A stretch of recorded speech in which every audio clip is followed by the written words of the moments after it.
Viewers, you are watching the 𝐿𝐴𝐚𝐲𝐚, the Seva, the divine Seva of faithful institution at the JanmaBhoomi, parental home of Supreme Pontiff of Hinduism, 𝐊𝐴𝐚𝐲𝐚 Paramashiva, Tiruvannamalai.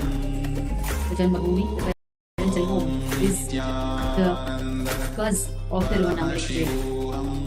Just 48 hours ago, Kailasa acquired the JanmaBhoomi into its divine core, into its divine history, and ever since then it's been celebration in Thiruvannamalai. Bhagwan is the pride of the people of Thiruvannamalai. They know, every being in Thiruvannamalai knows that amidst them they have Paramashiva himself as the incarnation, as Bhagwan, and every being yearns for him.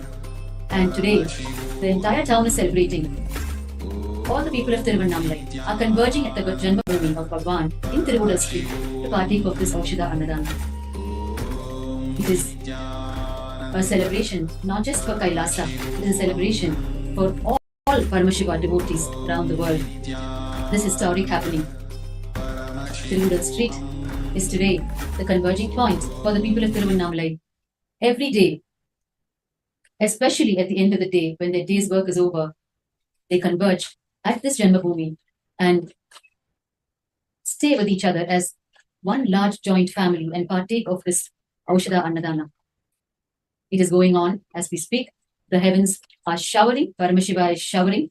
It has been raining ever since this auspicious happening happened 48 hours ago. The moment the official documents were placed at the feet of Annamalai Paramashiva, Paramashiva shower rains in Tiruvannamalai, and it is continuing. And of course, the Annadana is also continuing. The people are moving under the roofs in Tiruvallur Street, continuing to enjoy the food. We will now share with you the divine history of Tiruvannamalai, divine history, the divine Leela of Paramashiva in Tiruvannamalai, how Tiruvannamalai happened, and how Paramashiva promised his presence in Tiruvannamalai for his ardent devotees, and how the unbroken lineage of incarnations is continuing to prevail in Tiruvannamalai, the current living incarnation of Paramashiva being the Supreme Pontiff of Hinduism, 𝐿𝐴𝐚𝐲𝐚 Nithyananda Paramashivam, our beloved Bhagwan. Now going to share with you the divine history of Tiruvannamalai as we are a part of this most joyous and momentous occasion in the history of Kailasa. It is here in Tiruvannamalai, eons ago, that Paramashiva happened as an infinite column of light to resolve the dispute between Lord Brahma and Lord Vishnu, the Lord of creation and the Lord of sustenance. Lord Brahma and Lord Vishnu had a conflict among them as to who was the greater.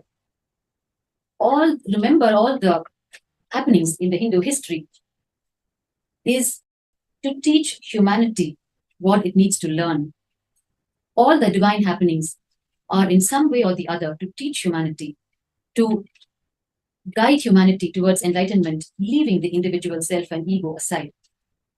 And this historic, this Puranic story, this happening between Lord Brahma and Lord Vishnu and the divine intervention of Paramashiva is one of the greatest happenings in the cosmic history of the universe, which will forever and ever teach humanity what it needs to learn, to transform, drop the individual self and ego, and live in oneness with Paramashiva. So when the dispute between Lord Brahma and Vishnu happened, Lord Paramashiva himself appeared as an infinite column of light and said to both of them, whichever of you finds either of my ends, either my upper end of this infinite column of light, which is my head, or my lowermost end, my sacred feet, whichever of you finds this first would be declared the greater of the two. And Lord Brahma and Vishnu took it on themselves immediately. Lord Brahma assumed the form of a swan and flew high into the sky towards the head of Paramashiva. And Lord Vishnu assumed the form of a boar, a pig, and traveled downwards, digging into Mother Earth to find the sacred feet of Paramashiva.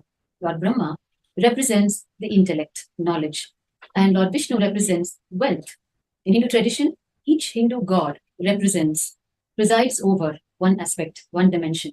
Lord Brahma represents intellect or knowledge, and Lord Vishnu represents wealth. So both of them traveled in opposite directions, determined to be the first one to find either of the two ends of Paramashiva, who stood as the infinite column of light whose ends can never be seen. Only surrender of one's ego to Paramashiva will resolve the conflict. Yet Lord Brahma and Vishnu went on their ways. And after years and years of travel, Lord Vishnu realized at one point in time that he will never be able to find the lower end of Paramashiva. It is infinite. And he comes back to Paramashiva and surrenders and admits his folly, admits supremacy of Paramashiva, from whom the entire universe has been created. And Lord Brahma continues in his journey upwards. At this point, we need to understand the spiritual significance of this cosmic happening.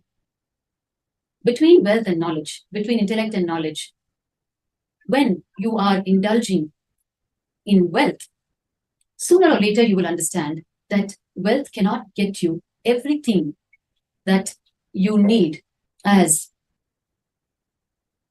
a human being who has come to realize his higher self. There are things that wealth cannot get you. And the more you indulge in wealth, the more is the opportunity for you to go beyond wealth and surrender to the all-pervasive cosmic energy, Paramashiva himself. And that is what is symbolized by Lord Vishnu surrendering to Paramashiva first. But the intellect or knowledge, on the other hand, does not surrender so soon. The intellect has its own way of surviving, its own way of justifying, its own way of thinking that it can somehow grasp the infinite cosmic energy. It is more difficult for intellect or knowledge to surrender. And that is what is symbolized by Lord Brahma continuing in his travel. Brahma continues in his travel and suddenly finds a flower that is falling from upward, from above him, from the head of Paramashiva. So he holds the flower. The flower is the screw pine flower, the talampu. And he asks the flower, "From where are you coming and how long have you been traveling?" And the flower says, "I have been traveling for ages, for 4 ages of Brahma himself. And I am coming from the very face of Paramashiva where I was seated." And immediately Brahma tells the flower, the talampu flower, "Then, can you come along with me to Paramashiva? And I will tell him that I did find you. I did travel up to his face and found you seated there. So you will be my witness." At first, the talampu hesitates how to lie in the court of Paramashiva. But Lord Brahma is the Lord of creation. So the talampu, on second thought, agreed to Lord Brahma, not wanting to displease Lord Brahma, and said, "All right, I will come with you." And so Brahma goes along with the talampu to Paramashiva. And of course, Paramashiva, at first glance, knows exactly what has transpired between Lord Brahma and the talampu. And he needs now to teach both of them a lesson of surrender, of integrity. And he tells both of them that because of the light that you have uttered, the talampu will no more be used in my worship. And Lord Brahma will no more be worshipped by the people in a deity form. There will be no temple dedicated to Lord Brahma. And so the talampu and Lord Brahma enter the cycle of restoration, of getting back into oneness with Paramashiva, leaving their false egos aside. And then they approach Paramashiva again for their prayaschitta, for their restorative process. And Paramashiva, in his boundless compassion, he tells them that, all right, the talampu will be used in my worship once every year during the sacred Shivaratri celebrations. The talampu will be offered to me once in the whole year, every year, during the auspicious Shivaratri celebrations. And Lord Brahma will have his location in all of my, where he will stand where the Charanamrita, where the water that is offered to me to wash my sacred feet, where that water is falling, Lord Brahma will be standing there eternally in his restorative process and filling his sacred water pot, his kamandalu, with his Charanamrita, with the water, and doing his job of creation from that Charanamrita. Because it is the ego of Lord Brahma that he forgot that it was from Paramashiva's Charanamrita, the water that washed his sacred feet. It is from that his whole creation is happening. And therefore, even today, when you go to any Shiva temple, you will find the place where the water that is offered to the main Shivalinga deity in the temple, where it comes out of the sanctum sanctorum, out of what we call the 𝐿𝐴𝐚𝐽, the symbolic, the mouth of the cow, which is called the 𝐿𝐴𝐚𝐽. You will find that coming out of the sanctum sanctorum, and the water that comes out of it, that is exactly where you will find Lord Brahma standing with his Kamandali. You will find this in all the Shiva temples. And during Shivaratri, if you go to any of the Shiva temples, you will be able to see that during the second Kala, the second segment of Shivaratri celebrations into the night, the main Shivacharya, the temple priest, will place the talampu at the feet of Paramashiva, and they will immediately take it away. Only for that one segment in the Shivaratri celebrations, the talampu will be offered to Paramashiva. And this profoundly significant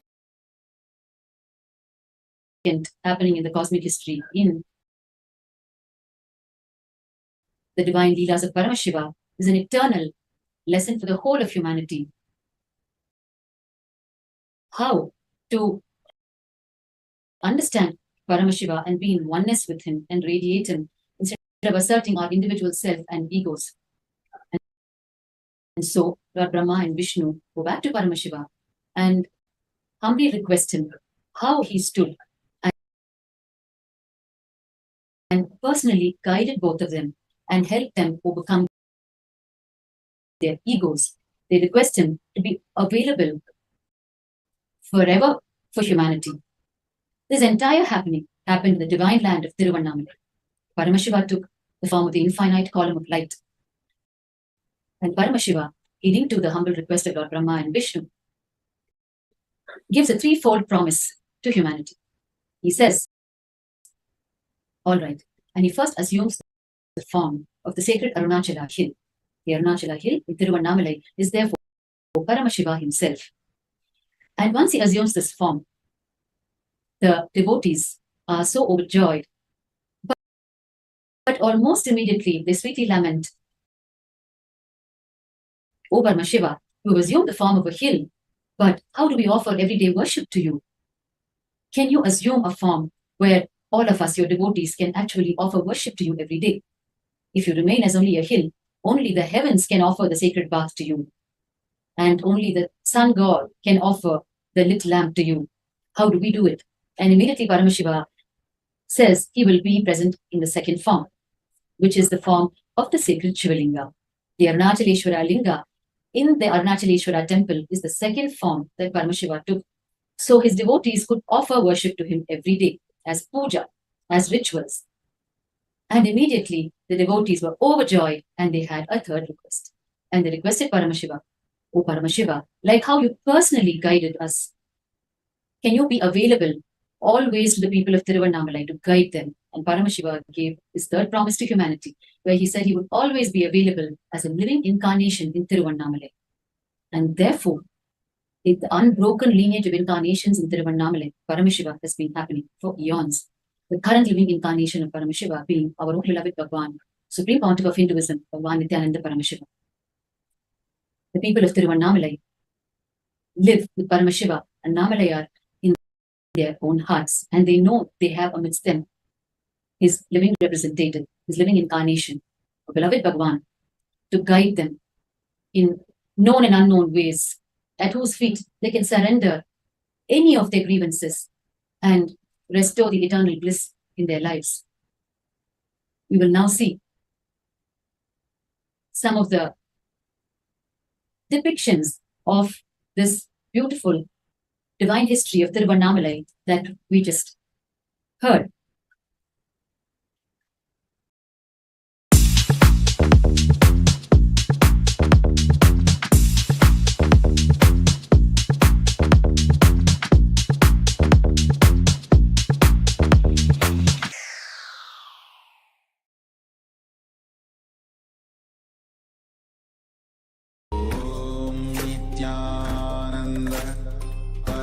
Paramashivoham.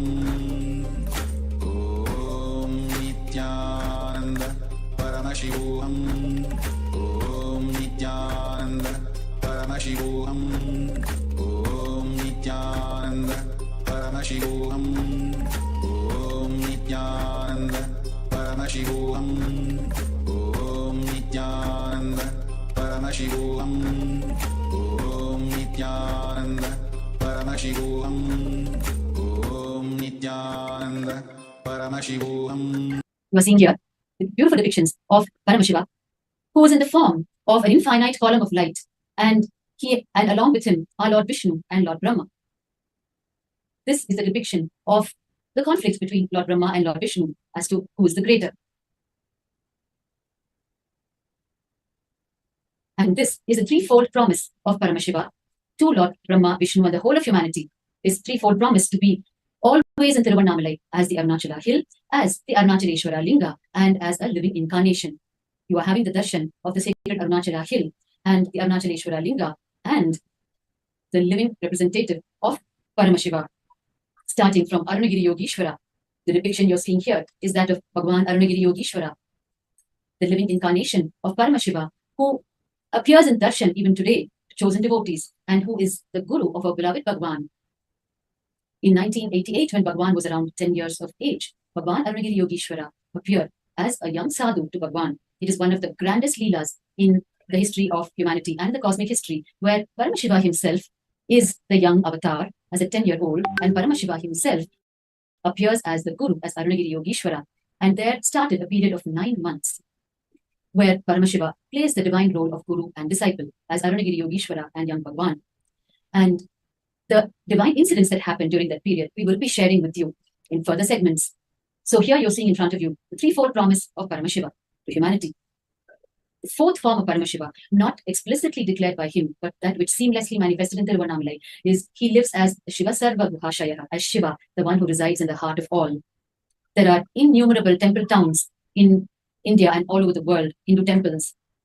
But Tiruvannamalai remains as the most special of all of them when it comes to the place Paramashiva has in the hearts of his disciples, his devotees. They carry, each one of them carries in their hearts.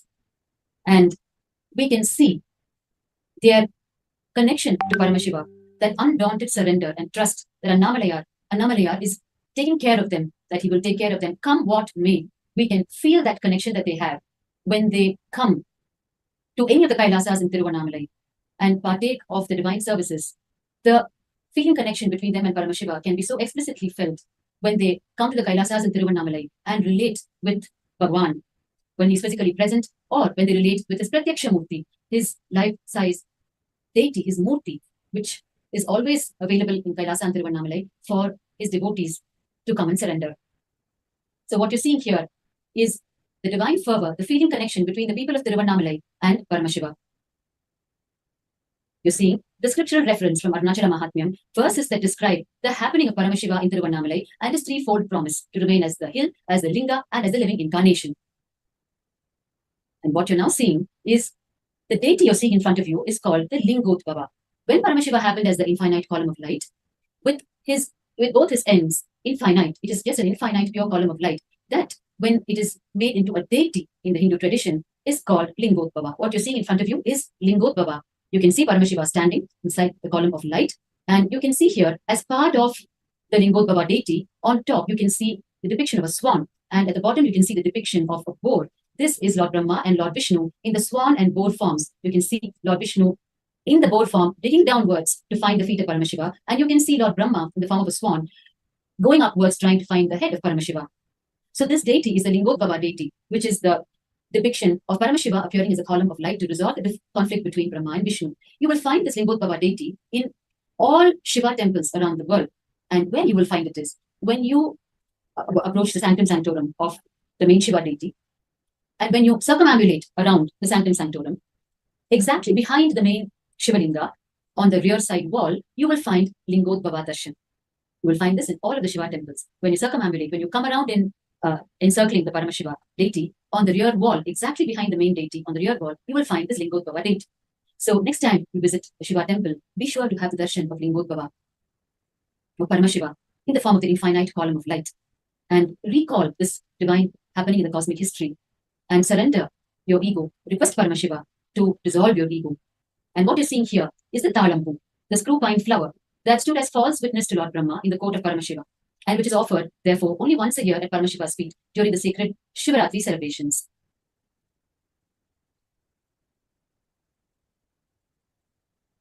And therefore, true to his promise, Paramashiva continues to remain in Tiruvannamalai as the sacred Arunachala hill, as the Arunachaleshwara linga, and as the unbroken lineage of incarnations, starting from Arunagiri Yogeshwara, and in between, hundreds of enlightened beings and incarnations who guided humanity during each of their periods, up to 𝐒𝐞𝐻𝐿, one of the greatest siddhas in the history of Hinduism. In the history of Hinduism, there are thousands of siddhas, enlightened beings, whose speciality is in the science of healing herbs for enlightenment. And 𝐒𝐞𝐻𝐿 is one of the 18 most prominent siddhas celebrated in the Hindu tradition.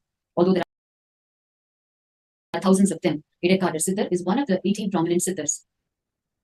And of course, all the siddhas manifested amazing spiritual powers. 𝐒𝐞𝐻𝐿 himself manifested the amazing spiritual power of countering famine all by himself for the people. And his contribution in the field of medicinal herbs, sacred herbs, is profound. And from 𝐒𝐞𝐻𝐿, again, through a host of enlightened beings in Tiruvannamalai, we come to 𝐊𝐴𝐻𝐼𝐿. 𝐊𝐴𝐻𝐼𝐿 was directly initiated by Bhagwan Arunagiri Yogeshwara. The final resting place, the Jiva Samadhi of both 𝐒𝐞𝐻𝐿 and Sri 𝐊𝐴𝐻𝐼𝐿, you will find in Tiruvannamalai on the slopes of the Arunachala hill. And from 𝐊𝐴𝐻𝐼𝐿, through a host of enlightened beings and incarnations, is Seshadri Swamigal. Sri Seshadri Swamigal is very special in the life story of our beloved Bhagwan. It was Seshadri Swamigal who blessed the mother of Mata Vibhutanandapuri, who is the guru of our beloved Bhagwan in the science of Tantra and Sri Vidya. Seshadri Swamigal blessed Mata Vibhutanandapuri's mother, and it was from his blessings when he gave her a handful of sacred mud from Arunachala and told her to consume it, and blessed her that she will have a highly evolved divine child, whom he referred to as the mother. And he said, the mother will happen through you, and she will take care of the father. In Tiruvannamalai, the father means Paramashiva himself. In Tamil, we call it Appan. And he said, the mother will happen to take care of father, meaning Mata Vibhutanandapuri will be born, will happen to take care, nurture, and be the guru of Bhagwan when he assumes the human birth. And of course, the rest is history. We know Mata Vibhutanandapuri is the guru of beloved Bhagwan in the field of Tantra and Sri Vidya, and she was always by his side until she attained her Mahasamadhi in 1995. And then we have Bhagwan Ramana Maharishi, who delivered the great science of self-inquiry to humanity, who delivered the great science of who am I, the self-inquiry to humanity. And we have Yogi Ram Surat Kumar Swamigal, the epitome of Advaita Bhakti, of devotion in oneness, who's the immediate predecessor of Bhagwan. This is Bhagwan when he was 3 years of age. This represents the unbroken lineage of incarnations of Paramashiva in Tiruvannamalai. The advent of Bhagwan, the happening of Bhagwan in the history of humanity and the cosmic history, was foretold by many of these great beings of Tiruvannamalai, by Bhagwan Ramana Maharishi, who actually blessed Rajamudaliyar Tata, the grandfather of our beloved Bhagwan, that Paramashiva himself will take birth in his lineage, in his own family. Of course, we know Rajamudaliyar Tata is such an ardent, humble, devout devotee of Paramashiva. And we have Sri Seshadri Swamigal and Yogi Ram Surat Kumar Swamigal and Pondi Mahan, the great enlightened beings of Tiruvannamalai, all of them foretelling the advent of Bhagwan in their own mystical ways to their devotees. What we're seeing now are two rare photographs of Yogi Ram Surat Kumar Swamigal with Bhagwan captured in the same frame. It is very rare, two incarnations in the same photograph. In the immediate predecessor of Bhagwan, Yogi Ram Surat Kumar Swamigal, this photograph was taken in the year 1993. This photograph has been taken in Oya Madam. Oya Madam, we saw just a while ago, is directly opposite the JanmaBhoomi, the parental home of Bhagwan in Tiruvannamalai on Tiruvannamalai Street. It is one of the oldest and traditional chowdhuries of Tiruvannamalai. It is here that a sacred ceremony happened. One of the devotees of Paramashiva was having his home ceremony, the Upanayanam, for his son. Means the wearing of the sacred white thread for a male child at a certain age. for the further conscious growth of the child. And he invited Yogiram Suratkumar Swamigal to grace the ceremony. And he also invited the biological family of Bhagwan. And during this ceremony, these two rare photographs have been captured. You can see here Bhagwan sitting exactly behind Yogiram Suratkumar Swamigal. And you can see in both the photographs, Bhagwan seated directly behind Yogiram Suratkumar Swamigal. And one of the most historic revelations about the advent of Bhagwan is from the Jivanadi. The Jivanadi are sacred revelations on palm leaves, as palm leaf scriptures, which contain revelations about the entire universe. Past, the present, and the future of the entire universe is inside the Jivanadi palm leaf scriptures. Sage Agastya, who's one of the greatest siddhas, enlightened beings of the Hindu tradition, is one of the main compilers of this palm leaf scripture. And in this Jivanadi, the revelation about the happening of Bhagwan is present. The highlight verse of course, the original palm leaf scripture are in the Tamil language, which you're seeing in front of you now with its translation. In the series of verses that were revealed from the Jivanadi of Bhagwan, the highlight verse is presented to you here, which says, சொல்லை நீங்கள் முற்றிலும் கேட்க வேண்டும் சிவபெருமான் உலகம் காக்க நித்யானந்த குருவில் பல கோடி சித்தர்களின் தவப்பயனால் பரமசிவன் பரமஹம்சராய் வந்திருக்கிறார். It means, O Nithyananda Sangha, please carefully listen completely to the words. Shiva has come in the form of Nithyananda to protect this world. As a result of the penance of many crores of siddhas, Paramashivan is incarnated as Paramahamsa. We are seeing now the biological parents of Bhagwan, Sri Nitya Arunachaleshwara Swami and 𝐒𝐞𝐿𝐼. And you're seeing here a photograph of Bhagwan when he was 2 years of age. What you're now seeing is the very JanmaBhoomi of Bhagwan, the 𝐒𝐞𝐿 complex. What you're seeing is the hill view of the sacred Arunachala, Paramashiva himself, from the JanmaBhoomi of Bhagwan. This is the hill view from the 𝐒𝐞𝐿 complex, which Bhagwan would see every single day as a child. He would wake up, and the first thing he would do is walk to the window in his room with closed eyes, so that when he opens his eyes, Arunachala would be the first thing that he sees. And this is the hill view. You can see the clouds nestling around Arunachala. And you can also see two of the temple towers of the Arunachaleshwara temple. This is the view from the terrace, the veranda in Bhagwan's JanmaBhoomi, parental home. You can see two lofty towers of the 9 towers of Arunachaleshwara temple. Darshan of the temple tower of any Hindu temple is considered as punya, spiritual credit. Just by having the darshan of any lofty temple tower, you can earn spiritual credit and wipe out thousands of your karmas. Such is the power of these lofty temple towers, the Vimanas. Here is another view of our beloved Arunachala from the terrace of the JanmaBhoomi of Bhagwan in Tiruvannamalai on Tiruvallur Street. As you can see, these are fresh photographs that have been taken after Kailasa acquired into its divine fold the JanmaBhoomi of Bhagwan in Tiruvannamalai. You are having the direct darshan of Arunachala, Paramashiva. You are having the exact darshan that Bhagwan himself had as a child from his JanmaBhoomi every single day. And what you're seeing now is the very parental home of Bhagwan, the 𝐒𝐞𝐿 complex. This is the exact entrance at which the Annadana is happening right now as we speak. We were watching the Annadana happen till a while ago. And this is the entrance of the 𝐒𝐞𝐿 complex, the JanmaBhoomi.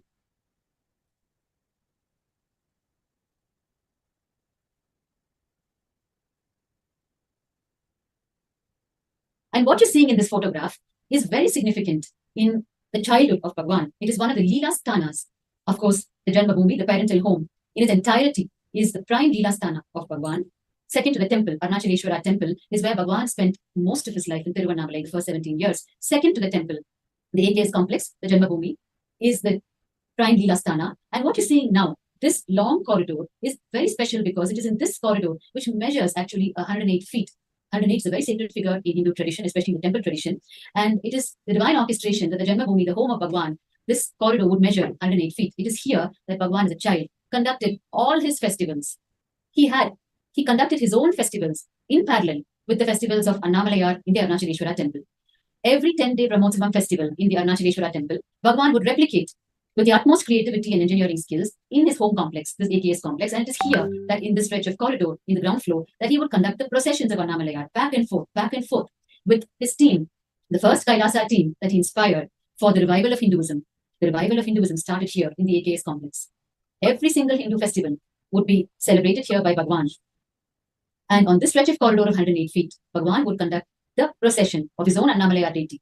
He would handmake the vahanas, the vehicles of Annamalai, and he would handmake the ornaments, the ropes, every single thing with utmost innovation, creativity. And the entire AKS complex would reverberate with the celebrations. In this very Kailasa, Tiruvannamalai, 𝐿𝐿 Nithyananda JanmaBhoomi, the parental home of Bhagwan. This corridor has reverberated for 17 long years, from 1978 to 1995, with the celebrations of Bhagwan. The people of Tiruvannamalai would partake of Bhagwan's festivities here with the same fervor as they would in the Arunachaleshwara temple itself. Such was the earnestness, the spirit, and the divinity at that young age with which Bhagwan conducted the festivals.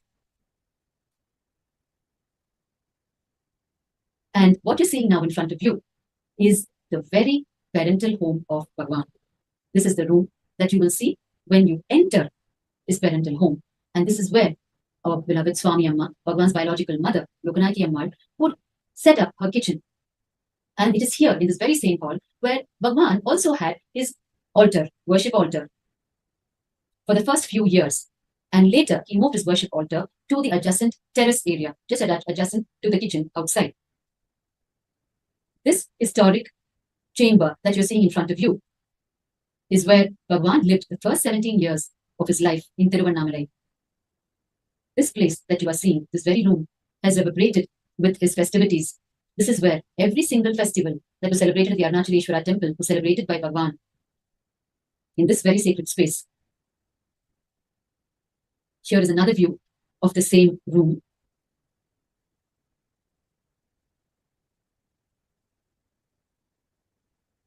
And this is the second room where Bhagwan would occupy and where Bhagwan would rest for the night. And it is the window of this room through which he would have his first darshan of Arunachala. The very window you are now seeing.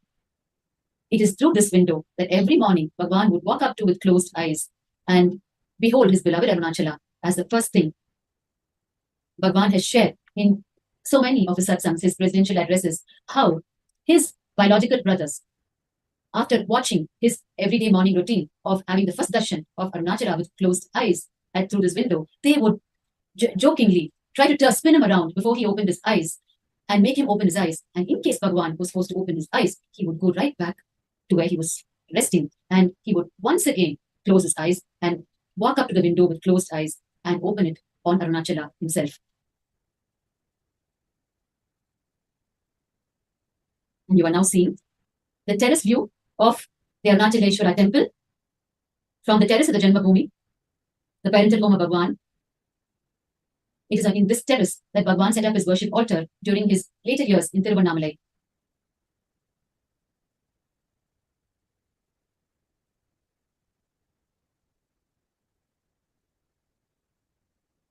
And as we are watching the Aushadha Annadana, the free food distribution from the JanmaBhoomi of Bhagwan in Tiruvannamalai, where the townspeople of Tiruvannamalai are joyfully converging to have the Aushadha Annadana, to have the food served by Bhagwan himself through the extended hands of his disciples, devotees, sannyasis.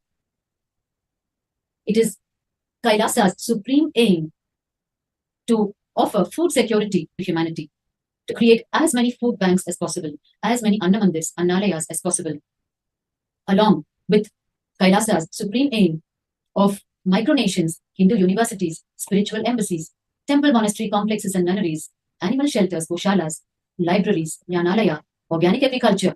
Along with all of this, the food banks, the Annamandirs and the Annalayas have a very prominent place, always. Through Kailasa, Bhagwan strives relentlessly, tirelessly, offering his very blood and sweat to serve the religious and spiritual needs of 2 billion Hindus and the whole of humanity around the world. The Kailasa Uniting Nations for nutritious food and a hunger-free world is one of the loftiest efforts of Bhagwan through Kailasa, offering food security and food banks to the world. With $20 billion as Kailasa's global aid just for the food service. The Annadana, the food charity, is one of the 5 main pillars of Kailasa. And it is Bhagwan's words to his devotees and disciples. Let us create and share. Let us not waste food. Let all hungry stomachs be fed. This is authenticity. This is the vision I give for Annalayas. You can see here Bhagwan himself serving food to his devotees during every single meditation program conducted by Bhagwan, amidst the non-stop, endless hours that Bhagwan sits with the people, sometimes 18 hours a day. Amidst that, he never misses an opportunity to go to where the food is being served during the breaks and himself serve food to the delighted devotees. And you're seeing here Bhagwan joyfully serving the food and the devotees ecstatic to receive the food directly from the hands of Bhagwan. The Hindu source scriptures, the great Upanishadic scriptures say, Annam brahmeti vyajanat, annam na nindyat tat vratam. The literal translation is, let us create and share, and let us not waste food. Bhagwan says, let us create and share food. Let no hungry stomach be denied food. Let all hungry stomachs being fed, and let us not waste the food by dropping it in the stomach which is not hungry, or in the dustbin, outside or inside. That is being authentic with food. Bhagwan trains his sannyasis, devotees, and disciples as to how you should treat food, how sacred it is, how not to waste it, wasting it inside or wasting it outside. Wasting it inside is dumping the food into the stomach that really is not in need of food at present, and dumping it outside is dumping it into the dustbins, the trash cans. He says both should not be done. Eat when you're hungry and do not waste food outside either. That is Bhagwan's divine mandate to all his Annadatas and all his disciples. Annadatas are the ones who lead the food temples around the world.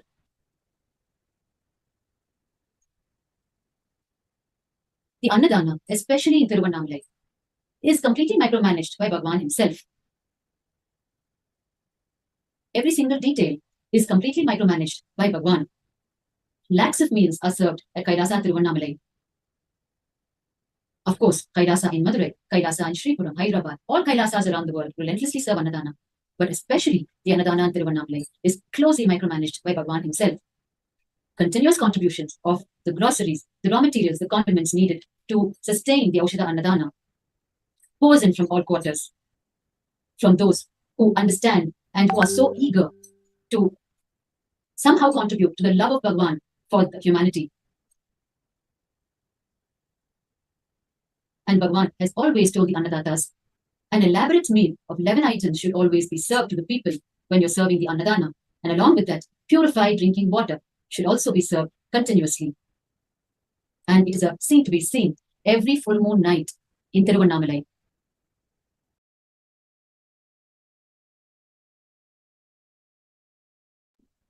Every full moon night in Tiruvannamalai, when lakhs of devotees come around Arunachala Hill in circumambulation, our Kailasa in Tiruvannamalai is located exactly on the mountain path. And it is exactly at the midpoint of the 14 kilometers around Arunachala, at the 7th kilometer. And lakhs of devotees walk in and have the food that is served in Kailasa in Tiruvannamalai. And they rest a bit and they watch the continuous satsangs, the presidential addresses of Bhagwan that is played for them on large LED screens. And they spend a little time in Kailasa Tiruvannamalai, and then they resume their Girivala, their mountain, their walk around the sacred Arunachala mountain. Every full moon night, lakhs of meals are served to the Annamalaya devotees. And Bhagwan so beautifully educates the people, those who are serving food, how blessed they are to serve food to the Annamalaya devotees, because especially on the full moon night, when the lakhs of people converge in Tiruvannamalai from all over the world to do the mountain walk around Arunachala, they are holding Annamalaya so dearly in their hearts that their very digestive fire is Annamalaya, Paramashiva himself. As you know, Annamalaya in Tiruvannamalai is worshipped as the fire element of the 5 elements, the earth, water, fire, air, and ether. He is worshipped as the fire element in Tiruvannamalai, as he appeared as the infinite column of fire, light, to resolve the conflict between Brahman and Vishnu. So every devotee holds Annamalaya so dearly inside them, continuously remembering him when they are performing the Girivala, the walk around Arunachala Hill, that the very digestive fire is Annamalaya himself. Therefore, when you serve food into their digestive fire, you are actually serving Annamalaya himself. So every single devotee you are serving food to is equivalent to serving food to Annamalaya himself. This is the profound spiritual revelation Bhagwan gives to those offering food, so that they do it from that right understanding and context. And sweet awareness in them. You are seeing here pictures of Kailasa's relentless Annadana.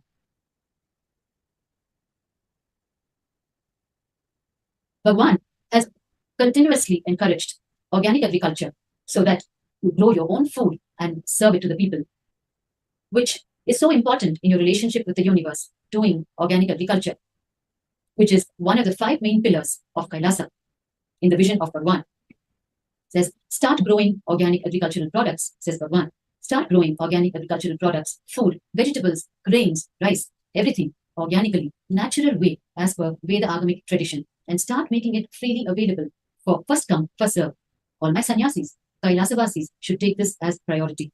Do agriculture and Goshala. Goshala meaning cow shelters, the divine cow shelters. And whatever is produced should be shared freely. First come, first serve basis. You set a trend, a model, inspire the governments, bigger organizations to follow this. And second, start educating the whole world about the right food. Let us take this responsibility, educating the whole world to teach the right knowledge about food and growing food organically. Satvikally, as per 𝐷𝐻𝐻𝐿 tradition, sharing it freely to the whole world. This is Bhagwan's vision, which he has shared ever so often with the whole of humanity. Bhagwan says further, anything which can suffer should not be killed for your food. Even milk, the cow should be treated with a lot of respect, devotion. Drink milk only from that kind of Goshalas. I'm trying to achieve the agamic perfection in our Goshalas too. I wanted all our Goshala in charge all over the world to read the Agamas. Agamas meaning the Hindu source scriptures directly given by Paramashiva, and understand the spirit with which cows need to be treated. This was spoken by Bhagwan on the 4th of January 2020 in one of the global presidential addresses.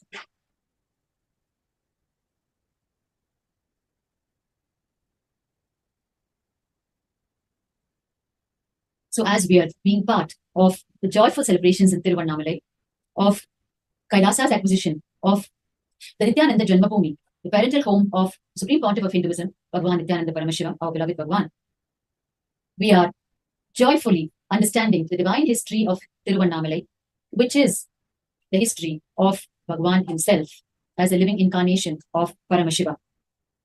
It is an eternal delight to hear the great Hindu Puranic stories. It is the ultimate meditation in Hinduism, what is called the Leela Dhyana, meaning Leela is the divine play of the incarnation when the cosmic energy Paramashiva assumes the human form and descends on the planet. And Dhyana means meditation. So meditating upon the divine life story of the incarnation is the ultimate meditation in Hinduism, because when you are immersed in the life story of the great incarnations, you are immersed in the very stuff, the material they are made up of, which is the ultimate state of completion, Purnatva. Therefore, when you meditate on their life story, when you hear their life story, merely hearing puts you in that same state of completion. The more and more you hear about the great life stories of the incarnations, the more and more the completion happens in you. The Purnatva happens in you also, which is why Leela Dhyana is considered the sweetest, most ultimate, and shortest way to enlightenment as per Hinduism. And so we do the Leela Dhyana in parallel with the 𝐷𝐻𝐻𝐿 Annadana. As we are watching the 𝐷𝐻𝐻𝐿 Annadana being served in the Kailasa Nithyananda JanmaBhoomi, we do the Leela Dhyana in parallel with it, which is such a sweet combination where you are hearing about Paramashiva and you are watching the divine seva of Paramashiva himself for his own dear devotees. In Hinduism, these great Puranic stories are there in millions for those who want to dwell upon them and for those who want to achieve enlightenment itself through just Leela Dhyana.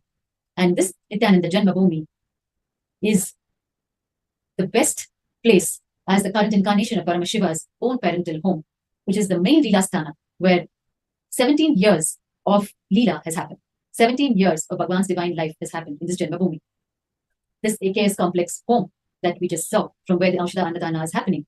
It is this AKS complex which is witness to the innumerable divine Leelas of Bhagwan as a child. It is here that Bhagwan, associated with all his gurus of Tiruvannamalai, Bhagwan says, the essence of my life is re-establishing, reviving the great Guru Shishya Parampara of Hinduism, which kept the Hindu science of enlightenment alive over generations, fighting, standing tall in the face of persecution, in the face of the Hindu Holocaust, just to keep it alive for the future generations, because it is only Hinduism that gives the science of enlightenment to the whole of humanity. Hinduism is not a religion, it is a science, the science of living enlightenment. It is here from this JanmaBhoomi that Bhagwan associated with all his gurus, whether it was Mata Vibhutananda Puri, with whom we explore the science of Tantra and Sri Vidya, or Sri Yogi Yogananda Puri, with whom we explore the science of yoga, or whether it was Sri Annamalai Swamigal, with whom we explore the science of Advaita, oneness, or it was Sri Yogiram Surat Kumar Swamigal, with whom we explore the science of Advaita Bhakti, devotion and oneness, or whether it was Mauna Swami Narayan Swami, who is the father of Nirahara Samyama, the science of avoiding solid food and just absorbing the pure prana from the cosmic energy and living your life with it, the ultimate way to exist, the science of Kaya Kalpa, or whether it was Jarai Swami Narayan Swami, with whom Bhagavan explored the science of Muruga Bhakti, or whether it was Thinnai Swamigal, with whom he explored the science of self-inquiry, Thinnai Swamigal, the direct disciple, with whom he explored the science of universal boundary consciousness. Thinnai Swamigal is a direct disciple of Bhagavan Ramana Maharishi, or whether it was Sri Sadhu Om, with whom he explored the science of self-inquiry. Sri Sadhu Om is another direct disciple of Bhagavan Ramana Maharishi, or whether it was Narayan Sami Tata, Sri Narayan Sami Pillai, with whom he explored the science of Aushadha, or the great lineage of Paramashiva, Paramahamsa Shivananda, the Siddhavaidya Parampara. All of these gurus and a host of other gurus with whom Bhagavan associated as a child happened in this very JanmaBhoomi, Tiruvannamalai. It started from his parental home, which Kailasa has acquired back into its divine fold, back into its divine history. It is in this JanmaBhoomi, it is this very AKS complex, Bhagavan's parental home, that has witnessed innumerable leelas, whether it is the darshan of Devi Bhuvaneshwari that Bhagavan had around the age of 10, and he immediately sculpted it out of soapstone. It is in this very home complex that he sculpted the Parashakti deity, which is today part of the Kailasa's sovereign archives. Worshipped, it receives worship from Bhagavan himself. Devi Parashakti receives worship in Bhagavan's personal altar by Bhagavan himself. And it is this JanmaBhoomi, his parental home, where Bhagavan etched with his divine hands the Sri Chakra, after having a darshan of the Sri Chakra, which is a two-dimensional geometry of the cosmos itself, a complex arrangement of 43 triangles and circles and lines, which represents the cosmos, which Bhagavan effortlessly etched, beholding the darshan that he had in his inner space. And it is in this JanmaBhoomi, this AKS complex, the parental home of Bhagavan, where Bhagavan made the first metal deity casting of Goddess Lakshmi. Goddess Lakshmi, the Hindu god for wealth, which Bhagavan made by melting a few aluminium vessels in his home, which he felt that his mother was not using. And this Goddess Lakshmi deity is the first, historic first, will remain forever the first historic metal deity cast by Bhagavan, which has now expanded into Kailasa's Nithyananda Sacred Arts University, where millions of deities have been made by Bhagavan to date, personally supervised by him, personally sculpted by him, working in conjunction with the artisans, the Shilpakars. Bhagavan works directly with all the artisans, guiding them in the sculpting and himself sculpting the deities. It is in this JanmaBhoomi, parental home of Bhagavan, where Bhagavan conducted innumerable festivals for Paramashiva. As the living incarnation of Paramashiva, as part of the divine Leelas, he recorded in history innumerable festivals for Paramashiva himself. And it is in this JanmaBhoomi, the home complex of Bhagavan in Tiruvannamalai, where Bhagavan conveyed to his biological mother, Swami Amma, through the seemingly most vulnerable moments of his life, that he was leaving home in pursuit of an explosive mission ahead of him, Kailasa. What we just saw, the home of Bhagavan, the very kitchen where Swami Amma, Bhagavan's mother, would be cooking, and Bhagavan would, alongside her, be worshipping in his own personal altar in the same room. It is at the doorway of the room that you just saw that Bhagavan sat and conveyed to Swami Amma that he had decided to leave home. He had decided to leave Tiruvannamalai. This was at the age of 17. And Swami Amma's reply, it will forever remain etched in the divine life story of Bhagavan, where when he conveyed to her, and when she started tearing up, Bhagavan asked her, "So, do you mean to say you're going to stop me?" And Swami Amma, in all her humbleness, replied, "No, I will never stop you. It is just that I'm not able to handle what you have just said. So I'm just coming to terms with it. I will never stand in your way." And Bhagavan has always shared with us how beautifully non-interfering Swami Amma was in his life, and what an epitome of innocence she was, and how that reply of hers should be taken as an example by the whole of humanity of how to respond to life and its divine auspicious happenings. So this JanmaBhoomi, the parental home of Bhagavan, which Kailasa has acquired today in Tiruvannamalai, is too historic and too memorable, too cherished for the devotees of Bhagavan Paramashiva himself. And it is in this JanmaBhoomi, the home complex of Bhagavan, where Bhagavan relentlessly enriched hundreds of lives, even as a child, showing humanity how an incarnation starts its job from day one. An incarnation starts its job of enriching humanity with the science of enlightenment from day one. The revival of Kailasa started in this JanmaBhoomi from day one, way back in 1978. It is here that Bhagwan enriched his family, his friends, his relatives, all of them, with the revival of Hinduism, the revival of Kailasa. It is from here that Bhagwan, as a young child, continuously explained the nuances of Hinduism, explained the Puranic stories, explained the deeper understandings behind the rituals of Hinduism, and engaged his family, friends, relatives into his celebrations. Without their knowledge, he instilled these great truths into them. And in a playful way, like how he does even today, where the lofty truths of Hinduism are delivered to you in such a playful way, which you can easily digest and manifest as enlightenment in your own life. In his own playful way, Bhagwan as a child did the same thing as a child from this JanmaBhoomi. So this AKS home complex of Bhagwan, his parental home in Tiruvannamalai, has too much to tell humanity. It holds too many cherished memories. Every square inch of this JanmaBhoomi, the AKS complex, will forever reverberate with the very energy of Bhagwan, like how it reverberated 17 years when his physical presence was there as a young child. It will forever reverberate with those wonderful leelas and with the JanmaBhoomi back into the divine fold of Kailasa. We have in store for us so many auspicious, exciting happenings which are bound to happen from now. We are going to be witness to so many exciting happenings from this very JanmaBhoomi, Kailasa's Nithyananda JanmaBhoomi in Tiruvannamalai, especially with the flagship festival of Tiruvannamalai, the 𝐶𝐞𝐿 coming up soon. In just a few weeks from now, we are going to be witnessing grand 𝐶𝐞𝐿 celebrations, which is the flagship festival of Tiruvannamalai, when the whole world will have its eyes on Tiruvannamalai. It is the festival that celebrates the cosmos, making itself one into many. The oneness, the Advaita, which starts from the cosmos deciding to make itself the one into many and experiencing itself through all of its creations, and the many experiencing the same oneness. This is celebrated during this 𝐶𝐞𝐿 festival, depicted by countless lights being lit from the one single flame. The single flame is lit atop the Arunachala hill itself, the Arunachala hill, which is Paramashiva himself. And early in the morning on 𝐶𝐿 day, what is called the Bharani, the flame, is lit, and from the one, many countless lights are lit all around Tiruvannamalai. The entire Tiruvannamalai will glitter like just a huge ocean of jewelry. And on the same day in the evening, the many merging back into the one will be depicted by all the flames coming and dissolving into the single flame back again. And the mighty flame is lit on top of the Arunachala hill itself. This 𝐶𝐿 festival is coming up shortly, and what is in store for us is so many exciting things that are going to be offered from Nithyananda JanmaBhoomi, Kailasa's Nithyananda JanmaBhoomi in Tiruvannamalai, the parental home of Bhagwan. Do stay tuned right up to 𝐶𝐿 and beyond. For those of you who can travel to Tiruvannamalai, pack your bags and travel as soon as you can. Go to Tiruvannamalai, to Nithyananda JanmaBhoomi. Serve the Aushadha Annadan to the devotees of Annamalai Paramashiva.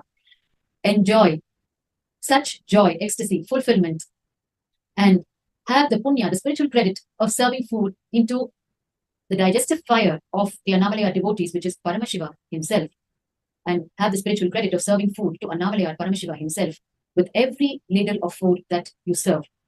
Pack your bags and be there. This is a very rare opportunity for each of you, where Paramashiva himself, the living incarnation, is serving food to his own devotees through his extended hand. Be one of his extended hands. Feel the light energy flowing in you.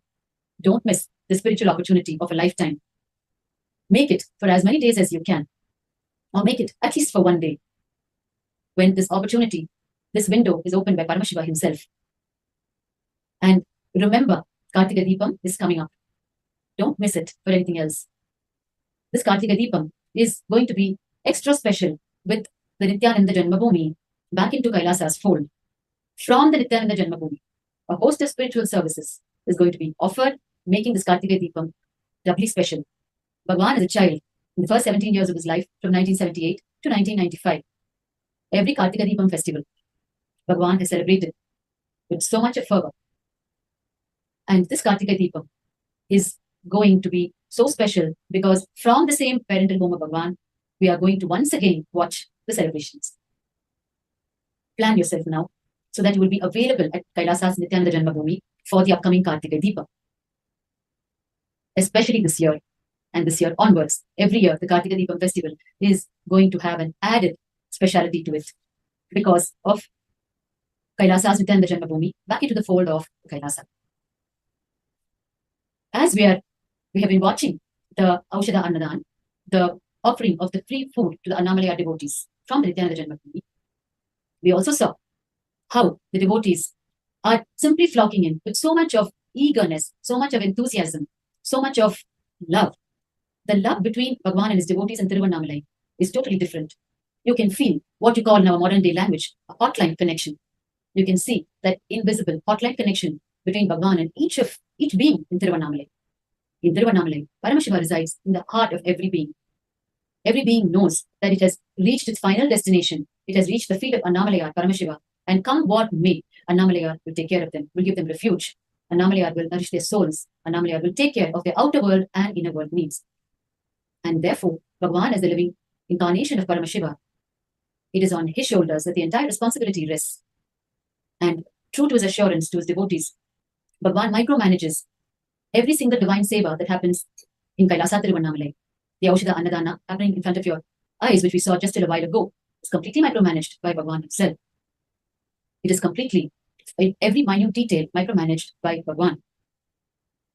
Bhagwan takes it on himself to fulfill the needs of every single devotee of his in Tiruvannamalai. And we saw how the Tirumanjana Gopura, the south-facing temple tower of the Arunachaleshwara temple, we had a good view of it a while ago. South-facing temple tower is one of the 4 main entrances to the Arunachaleshwara temple. And it is through that Bhagwan would enter the temple every day, along with his grandfather, Sri Rajamudaliyar Tatta. Every square inch of Tiruvannamalai, its streets, and every being of Tiruvannamalai has a tale to tell in the divine life of Bhagwan. The people, the streets. In the year 2020, when Kailasa hosted the Oneness with the Avatar program, Bhagwan told the people of the program, he revealed some of the profound revelations about his life on the planet. And he said, listen, the streets of Tiruvannamalai are my very DNA. So remember, the streets of Tiruvannamalai are the DNA of Paramashiva himself. Just having a darshan of the streets of Tiruvannamalai, and especially Tiruvallur Street, where the Kailasa's Nithyananda JanmaBhoomi is located, where the incarnation of Paramashiva took birth and lived 17 long years, just the mere darshan of it will nourish your soul.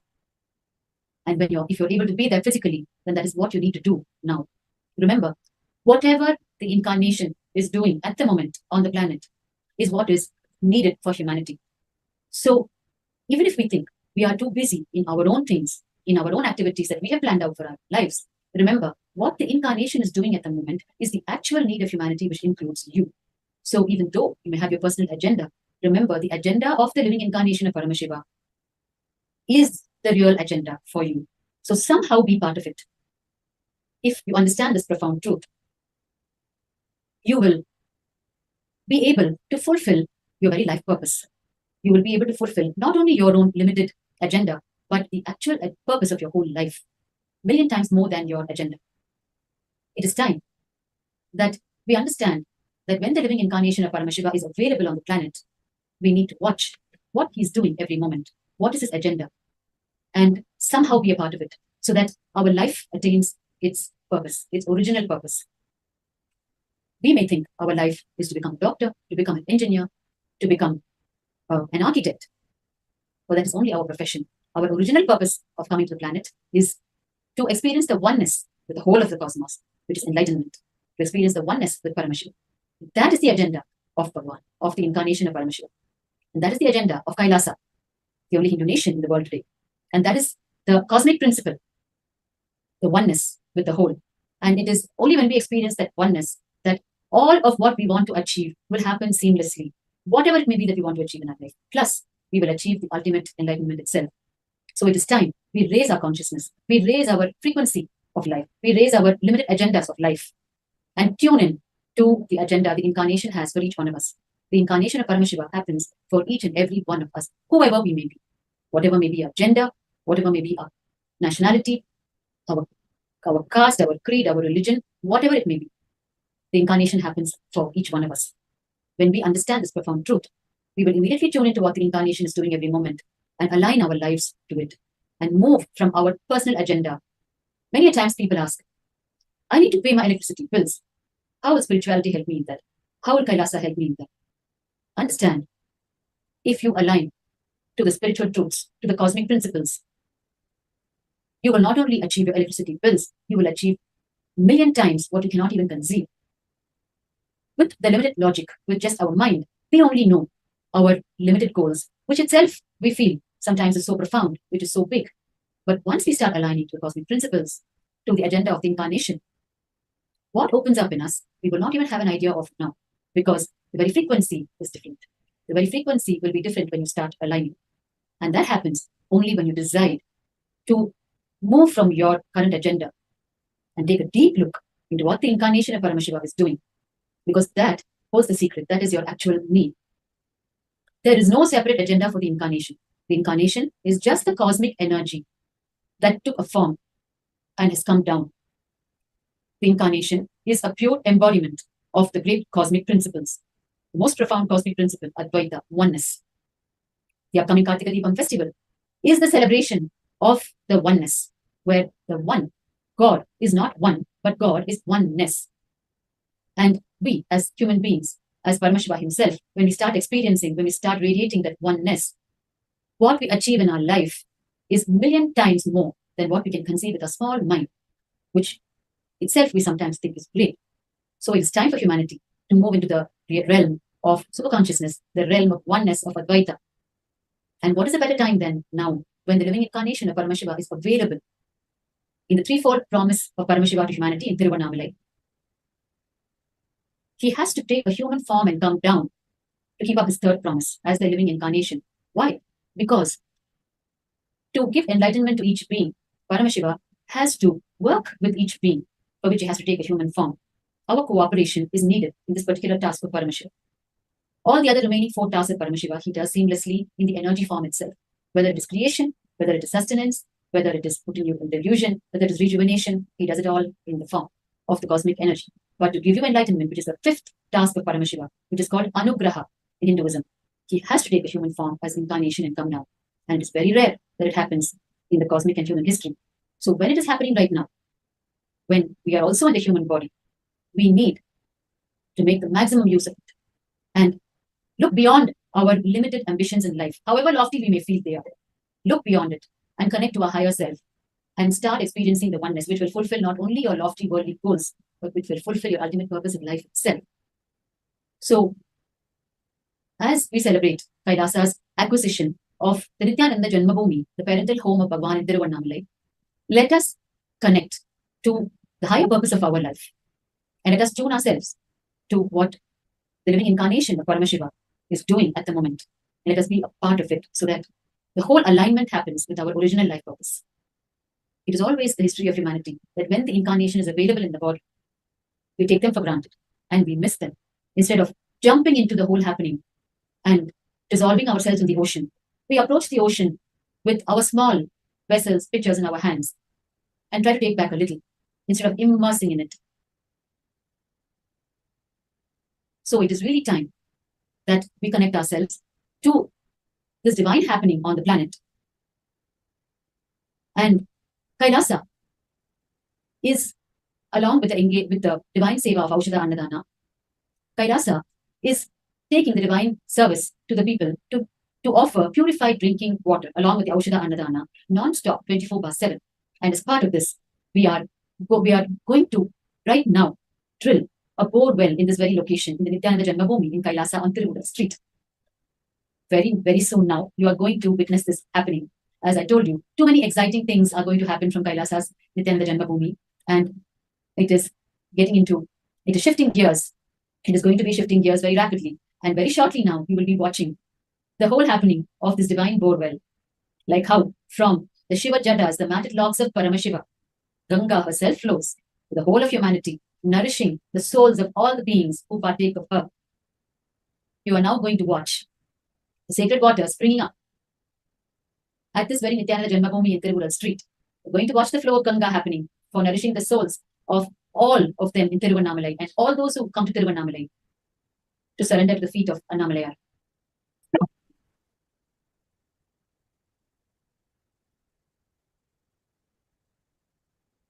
Continue to stay tuned.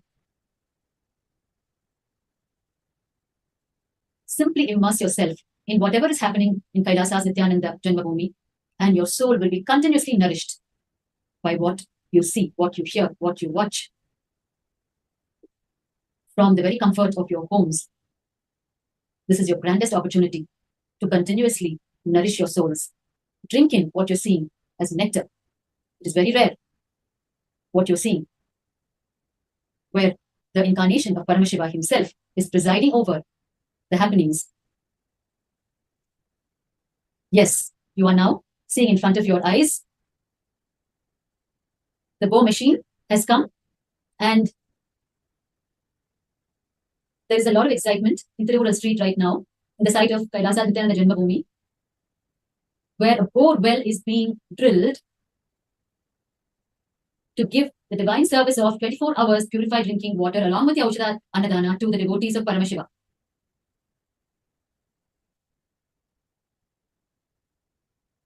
You are seeing the bore drilling machine in front of you.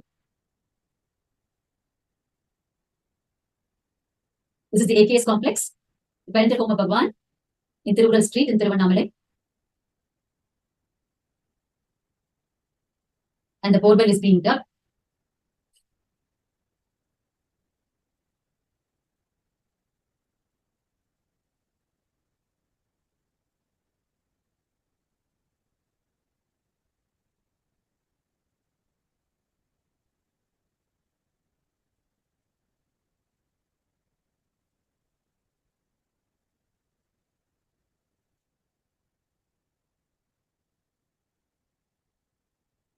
From the time Kailasa acquired this parental home of Bhagwan back into its divine fold, it has been celebrations of every kind. You can see now vividly the happening of the borewell at the Nithyananda JanmaBhoomi.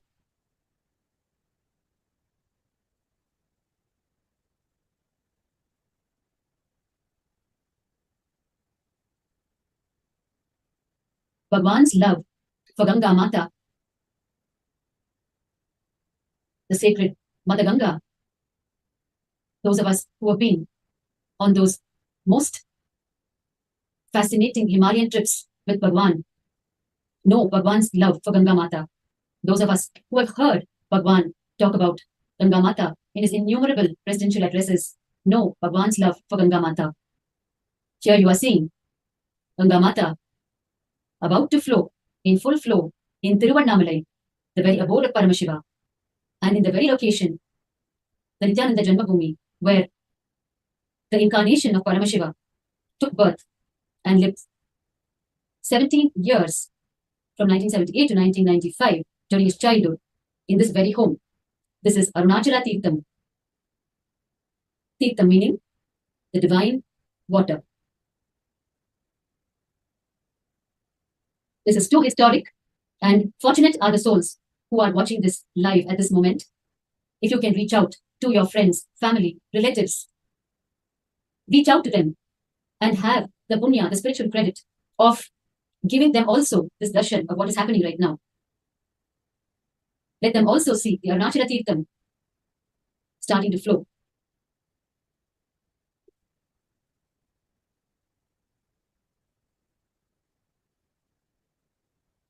The heavens are already showering on Tiruvannamalai street. Paramashiva is showering outside, acknowledging the celebrations, the jubilation.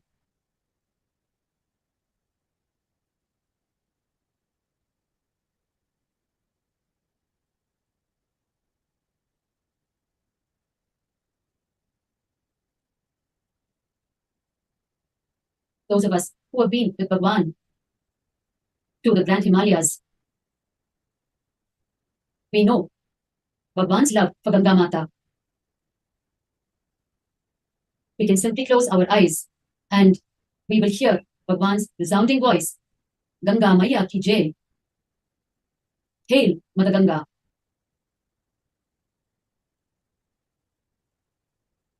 On the banks of Gangotri, at Gomukh, which is the very source of Ganga, we have been with Bhagwan way back in 2004, when Bhagwan led the first group of devotees to the Himalayas. And that group in 2004 was the most fortunate to be present in Gomukh, the source of Ganga, along with Bhagwan. And we also know in Tiruchendur, in South India, which is the first Kailasa established by Bhagwan, of course, the 𝐊𝐿𝐿𝐴 Peetham, the Pavalakundru in Tiruvannamalai, is the first ever Kailasa established by Bhagwan's gurus for Bhagwan. While Tiruchendur Kailasa is the first Kailasa established by Bhagwan himself. And it is here in Tiruchendur, which is located on the banks of the sacred Mother Kaveri, sacred Kaveri river, which is the Ganga of the south, where Paramashiva is, Ganga flows.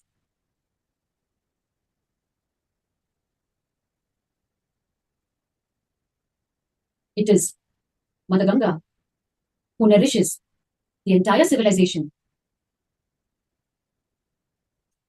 whether it is the grand Himalayan Ghats, Omkareshwar, Varanasi, all the great holy shrines.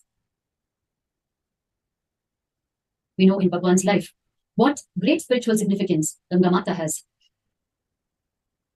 In Omkareshwar, in Madhya Pradesh, in central India, where Ganga Mata flows, it is there that the profound incident happened in Bhagwan's divine life, where Bhagwan decided to enter into the river Narmada, which is sourced by Mother Ganga herself, and how, as he waded into the water, a huge miracle unfolded, and he suddenly found himself on the opposite banks, and he knew not how he crossed the river Narmada. It was a miraculous happening which culminated in Bhagwan awakening to realization of the grand avataric mission of Kailasa as he lay on the banks of river Narmada. And it is again on the banks of Mother Ganga in Varanasi, when Bhagwan sat in meditation in the Manikarnika Ghat, where the profound conscious death experience happened during Bhagwan's arduous years of spiritual wandering, journeying by foot across the length and breadth of India. And in Adi Kailasa, in Bangalore, which is the spiritual hub of Kailasa, we know the delightful, miraculous happenings with Ganga Mata in Adi Kailasa, where it all started off with when Bhagwan started establishing Adi Kailasa way back in 2002-2003. Bhagwan himself has told us this happening in his presidential addresses, where the borewell contractor came and he did his own water divining and declared to Bhagwan that there is no water in the vicinity. He tried to convince Bhagwan that there is no need to try putting the borewell because, as per his water divining, there is no water source in the vicinity. At that time, Adi Kailasa was an extension of the forest reserve in Biddi. Bhagwan told him, I am telling you, there is abundant water source. I have seen it. Can you please put the borewell here, drill the borewell here? And the subcontractor continued to insist and try to convince Bhagwan that he has seen it and there is no water. And there is no way that the water can ever flow in that place to establish an ashram. And Bhagwan tried to repeatedly tell him that he has seen the water and all he needs to do is follow Bhagwan's words and drill the borewell. But the subcontractor was not convinced. And finally, Bhagwan sat on the side until he convinced the contractor to dig the borewell. And when he did, Ganga Mata came forth in all her jubilance, much to the shock of the contractor. And till date, Ganga Mata continues to flow in Adi Kailasa, defying all the water divining of the contractor. And in Adi Kailasa, following that in the later years, innumerable times, we have seen how Bhagwan would simply take one strand of his matted locks and he would just drop it in a particular location and he would say, drill here, you will get water. What we call the Jatamudi borewell in Kailasa, the Jata being the matted locks of Paramashiva.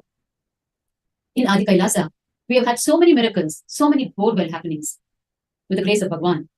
Once he blesses, the borewell simply drills, the borewell contractor simply drills, and the borewell happens. And one of the real miracles in Adi Kailasa is where multiple water sources blessed by Bhagwan have been created, and it has been found that even though they were so close to each other, each of them sourced water with a distinctly different flavor, something which is not practical and possible as per the very knowledge and science defying whatever the people of the field know.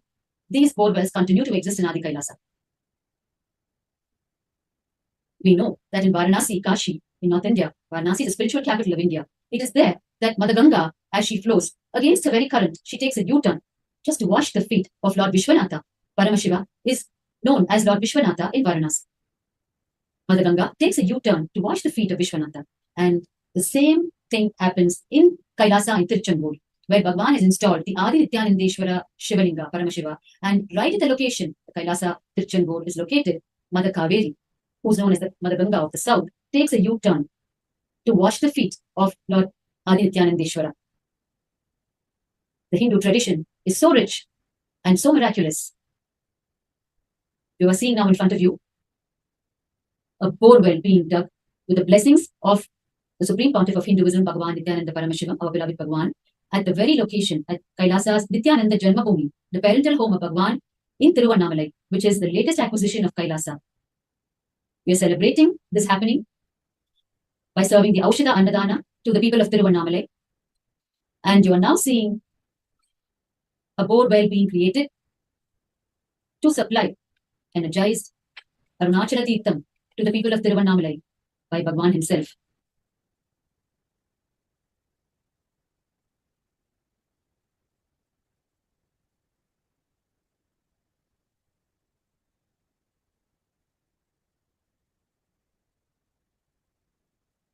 It is amazing how the modern day technology can be used for the conscious growth of individuals to be part of such sacred happenings. It is the modern day technology that is bringing all of this to the comfort of our very home, where we can be part of all the sacred happenings when an incarnation is available on the planet. Because it may not be possible for all of us to be around Bhagwan, the incarnation, and to be exactly where the most exciting spiritual happenings are going on. It is the technology that makes it available for us. And it's our responsibility to convey this to as many people as possible so they too will be part of it. They too can nourish their souls by being part of the incarnation's grand leelas on the planet. Watching the history as it happens is the most exciting thing that can happen in our life. And what we're seeing now is divine history in the life of the incarnation of Paramashiva himself. Part of his loving seva to his own people of Tiruvannamalai, the extent to which he goes to serve his beloved people, his beloved devotees. The love between Paramashiva and his devotees in Tiruvannamalai is extraordinary.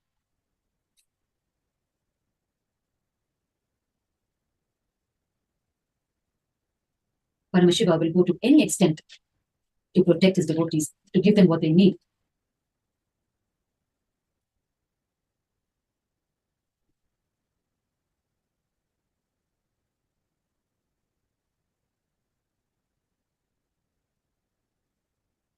Getting into the late hours of the night, and the work is going on relentlessly. The borewell is being dug. Any moment, we will see the Arunachaleshwara, Ganga Mata, flowing jubilantly, being part of the celebrations that is going on in Tiruvannamalai at the Nithyananda JanmaBhoomi.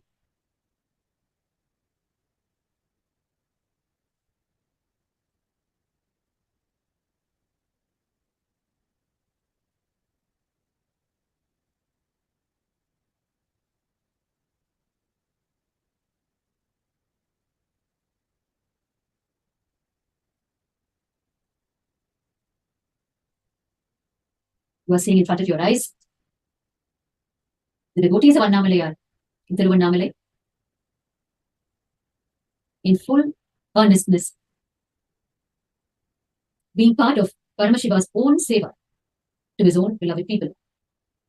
At this late hour in the night, the seva goes on relentlessly.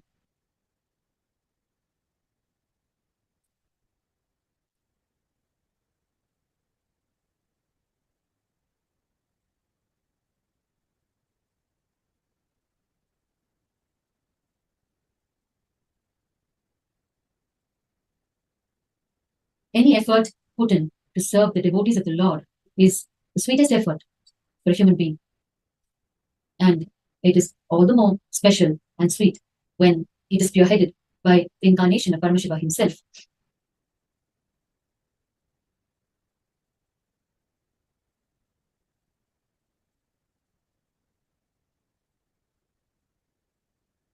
In Tiruvannamalai, there are ever so many water bodies, Tirthams, in the Girivala, in the mountain path. This water source, this Arunachaleshwara, which is being created now in front of your eyes, adds to the history of Tiruvannamalai very profoundly, as it is once again under the direct auspices of Paramashiva that it is happening.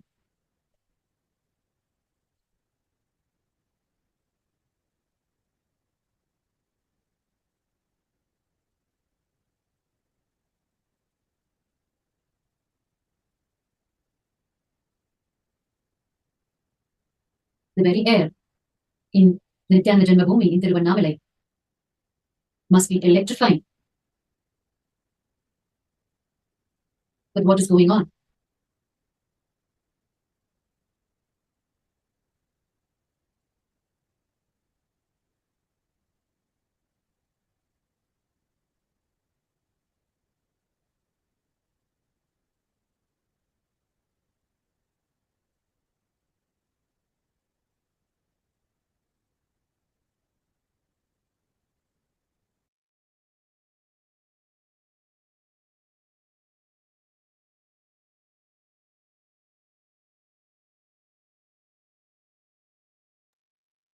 You can see the relentless effort by these blessed souls who are part of this divine happening.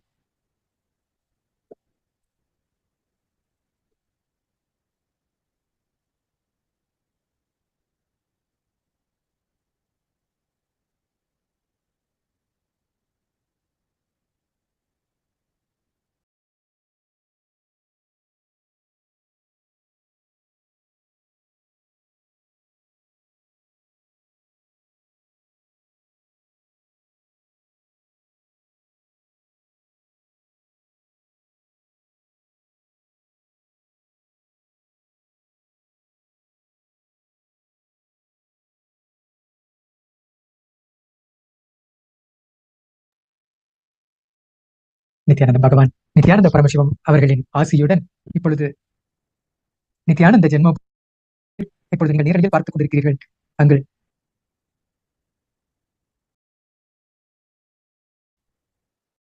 பகவான் அவர்களின் பாதம் பட்ட இடத்தில் அங்கு கங்கை பொங்கி வருவதை இந்த தருணத்தில் நாம் பகவான் நேரே வாழ்ந்த அந்த அனுபவத்தை பகிர விரும்புகின்றோம். எப்படி அவர் பிறந்ததிலிருந்து 17 வருடங்கள் தொடர்ந்து இல்லத்தில் தான் பகவான் அவர்கள் வாழ்ந்த இடம், அவரினுடைய சாநித்தியம் இருப்பதனாலேயே அந்த இடத்தில் கங்கை எப்பொழுதும் நிரம்பி இருப்பதை நாம் இப்பொழுது கண்கூடாக பார்க்க முடிகிறது. அங்கு போர்வெல் இயந்திரத்தின் மூலம் துளையிடும் இந்த தருணத்தில் தண்ணீர் பொங்கி வருவதை நேரலையில் நாம் பார்த்துக் கொண்டு இந்த ஒரு காட்சி எப்படி நம் எல்லோருக்கும் ஒரு ஆனந்தத்தை தருகின்றதோ அதே போல் பகவான் அவர்கள் முதலில் ஆதி கைலாயத்தில் பகவான் பாதம் படும் பொழுது அந்த இடத்தில் அங்கு இருக்கின்ற மக்கள் எல்லோருமே சொன்னார்கள், இந்த இடத்தில் சுற்றியும் தண்ணீரே இல்லாத ஒரு இடமாக இருக்கின்றது. ஆனா இந்த இடத்துல எப்படி நீங்கள் ஒரு ஆசிரமத்தை அமைச்சு எப்படி இதை நடத்த போறீங்க அப்படின்னு கேட்டாங்க.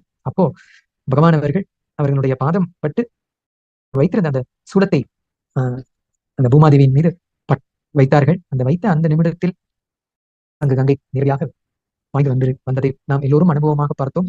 ஆதி கைலாயத்தில் 17 இடங்களில் இதே போல் அந்த போர்வெல் இட்ட இடங்கள் அத்தனை இடத்திலுமே அந்த தண்ணீர் நிரம்பி வந்ததை எல்லோரும் கூடவே வாழ்ந்த சன்னியாசிகள் பக்தர்கள் நாங்கள் எல்லோரும் பார்த்தோம். இந்த ஒரு நிகழ்வு பரமசிவன் அருகாமையில் எப்பொழுதும் கங்கை பொங்கி அப்படிங்கிறதுக்கான சாட்சியாக பகவானின் இந்த ஒரு சூழலிலும் நாம் பார்க்க முடிகின்றது. அவர் வாழ்ந்து இல்லமா இங்கு திருவண்ணாமலையில் இப்பொழுது பூமாதேவி தாய் அங்கு அவள் ஆனந்தத்தோடு அங்கு துளையிடும் பொழுது கங்கை பொங்கி வருவதை நாம் எல்லோரும் பார்க்கின்றோம்.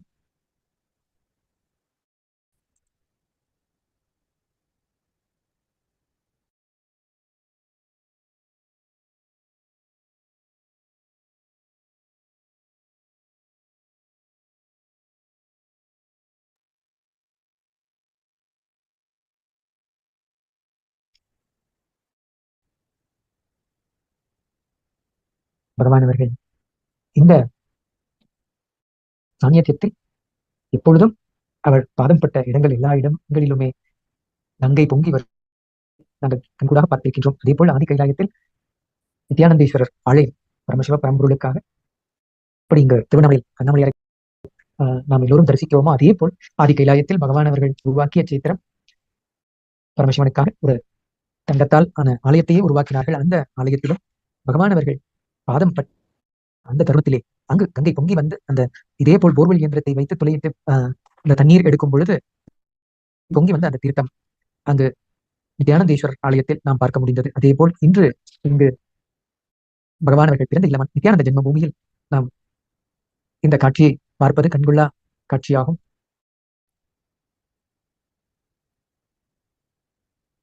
அருணாச்சலேஸ்வரர் ஆலயத்திற்கு அருகாமையில் இருப்பதனாலேயே இங்கு பகவானினுடைய சாநித்தியத்தில் இங்கு துளையிட்டு வருகின்ற இந்த தண்ணீரானது தீர்த்த ஸ்தலமாகவே இருக்கப் போகின்றது.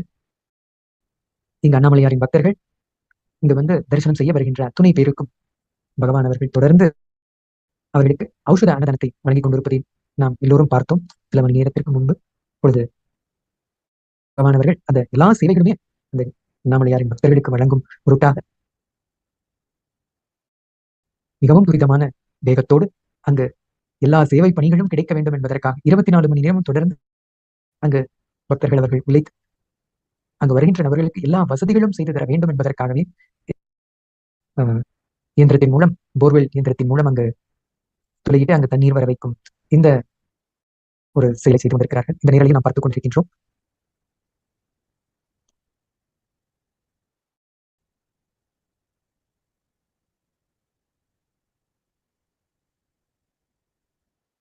பகவான் அவர்களின் திருப்பாதம் இந்த எல்லா இடங்களிலும் பதிந்திருக்கின்றன. பரமசிவ பரம்பொருளின் ஆசீர்வாதம் அவருடைய அருளாசி இந்த இடத்திற்கு வந்து தரிசனம் செய்ய போகின்ற எல்லோருக்கும் நிச்சயமாக கிடைக்கும். ஏனென்றால் அவருடைய சாநித்தியம் நிறைந்திருக்கின்ற இடம்.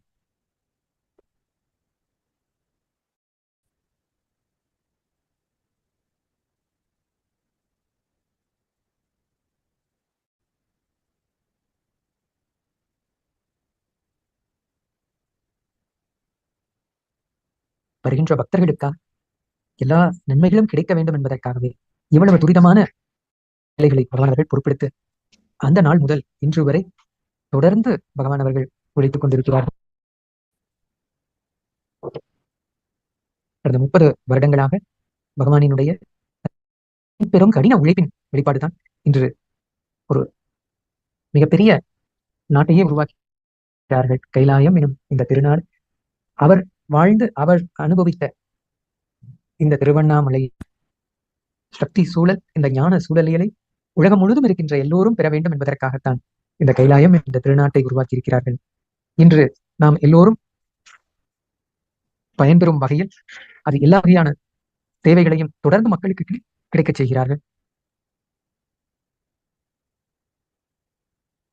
இதே போல் 30 வருடங்களாக தொடர்ந்து பகவான் அவர்கள் இந்த ஔஷத அன்னதானத்தை தொடர்ந்து திருவண்ணாமலையில் இருக்கும் அண்ணாமலையாரின் பக்தர்கள் எல்லோருக்கும் கிடைக்க வேண்டும் என்பதற்காக தொடர்ந்து அந்த சேவையை செய்கிறார்கள். ஒவ்வொரு மாதமும் தீவிரம் வருகின்ற அண்ணாமலையாரின் பக்தர்களுக்கு நம்முடைய கைலாசா திருவண்ணாமலையிலிருந்து அடி அண்ணாமலையில் அமைந்திருக்கும் நம்முடைய கைலாயத்திலிருந்து மாதந்தோறும் 1 லட்சத்திற்கு மேல் அந்த பௌர்ணமி என்று மட்டும் இந்த ஔஷத அன்னதானத்தை பெறுவார்கள்.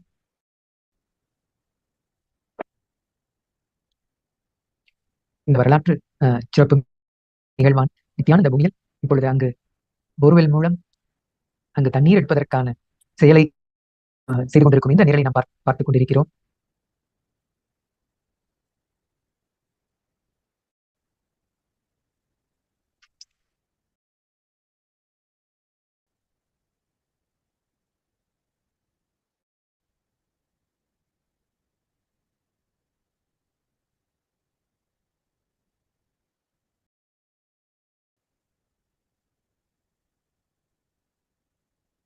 பகவானினுடைய வாழ்க்கை நாம் பார்த்தோமானால் தொடர்ந்து எப்படி மக்களுக்கு தொடர்ந்து எல்லா வளங்களும் ஏற்படுத்தி தருவது, எப்படி அவர்களுடைய வாழ்க்கை வளப்படுத்துவது என்ற முழுக்க முழுக்க அவருடைய சிந்தனை அதில் மட்டும்தான் நிலைத்திருப்பதை நாங்கள் பார்த்தோம். அதன் ஒரு சான்றாகத்தான் இப்பொழுது எந்த ஒரு பொறுப்புகளை பகவான் அவர்கள் எடுத்தாலும் 24 மணி நேரமும் முழு ஸ்ரத்தையோடு அந்த செயலில் இறங்கி தன்னுடைய வாழ்க்கையே மக்களுக்கு என்பதை தியாகம் செய்ததை இந்த ஒவ்வொரு செயல்கள் மூலம் நம்மால் பார்க்க முடிகின்றது.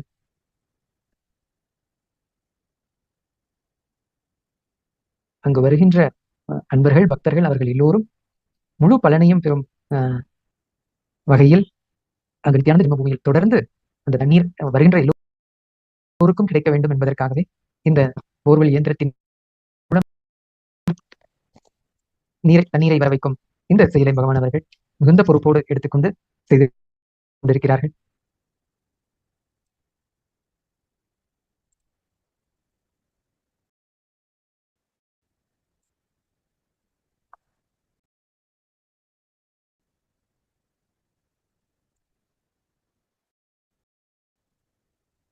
இதேபோல் ஆதி கைலாயத்தில் நாங்கள் நேரிலே பார்த்த அனுபவம் என்னவென்றால், பகவான் அவர்களுடைய திருப்பாதம் பட்ட இடங்கள், அங்கு அவருடைய சாநித்தியம் இருந்தாலே கங்கை அந்த இடத்தில் வந்துவிடும். அது அந்த ஆதி கைலாயத்தில் சுற்றி இருக்கின்ற கிராம மக்கள் எல்லோரும் மிகவும் ஆச்சரியத்தக்க ஒரு விஷயமாக இதை பார்த்தார்கள். இப்படி இவ்வளவு நாட்கள் இந்த இடத்தில் தண்ணீரே இல்லாமல் நாங்கள் தொடர்ந்து எவ்வளவு கஷ்டப்பட்டோம். ஆனா பகவான் அவருடைய பட்ட உடனே அந்த இடத்திலே தண்ணீர் இவ்வளவு வந்திருக்கு அப்படின்னா இவருடைய சக்தி என்ன என்பதை அவர்கள் அப்பொழுதே உணர்ந்து கொண்டார்கள். அதே போல் அண்ணாமலையாரின் வாரிசாக வாழையடி வாழை என வந்துதிக்கும் அவதார புருஷ பரமசிவனின் நிஜ அவதாரம் பகவான் ஸ்ரீ நித்யானந்த பரமசிவம் அவர்கள் பிறந்த இல்லம் நித்யானந்த ஜென்மபூமி. இந்த ஸ்தலம் இப்பொழுது தீர்த்தம் அளிக்கின்ற ஸ்தலமாகவும் நம் பக்தர்கள் வருகின்ற எல்லோருக்கும் அவர்களுக்கு இந்த தீர்த்தத்தை வழங்கும் விதமாக மிகவும் சிறப்பான முறையில் அங்கு எல்லா மக்களுக்கும் தண்ணீர் கிடைக்க வேண்டும், வருகின்ற அன்பர்கள் எல்லோருக்கும் இது சேவையாக போய் சேர வேண்டும் என்பதற்காகவே இந்த சீரிய பணியை மிகவும் பொறுப்புடன் பகவானின் அருளாசியோடு தொடர்ந்து அதை செய்து கொண்டிருக்கிறார்கள். இதையெல்லாம் நேரலையில் நாம் பார்க்கின்ற பாக்கியம் நம் எல்லோருக்கும் கிடைத்திருக்கின்றது.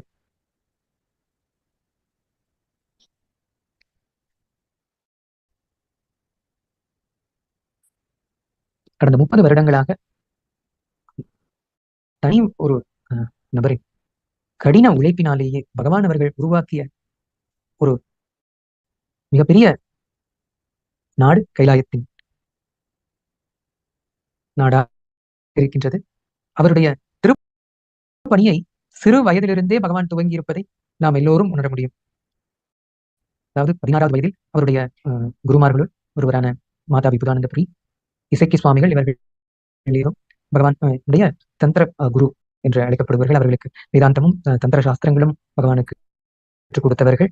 அங்கு அருணாச்சல சர்வஞ பீடத்தின் முதல்வராக இருந்த அந்த குருமார்கள் பகவான் இந்த அவதாரத்தை அவர்கள் உணர்ந்த அந்த மாத்திரத்திலேயே அடுத்து இந்த அருணாச்சல சர்வஞ பீடத்தின் வாரிசாக பகவான் இருக்க வேண்டும் என்று அவர்கள் வலியுறுத்தி பகவானின் இந்த 16வது வயதிலேயே யோக பட்டாபிஷேகம் செய்ய வைத்து இங்கு அருணாச்சல சர்வஞ பீடத்தின் வாரிசாக நியமித்தார்கள்.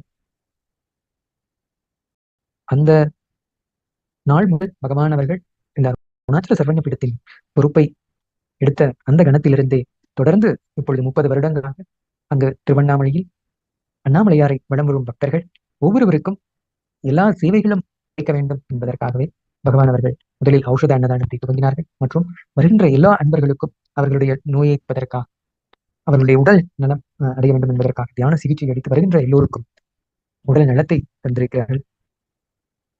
அதே போல் மக்கள் நாம் எல்லோரும் அந்த பரமசிவ நிலையில் வாழ்வதற்காகவே இந்த பரமசிவ ஞானத்தை தியான சத்சங்கங்கள் மூலம் இந்த ஞான கருத்துக்களை தொடர்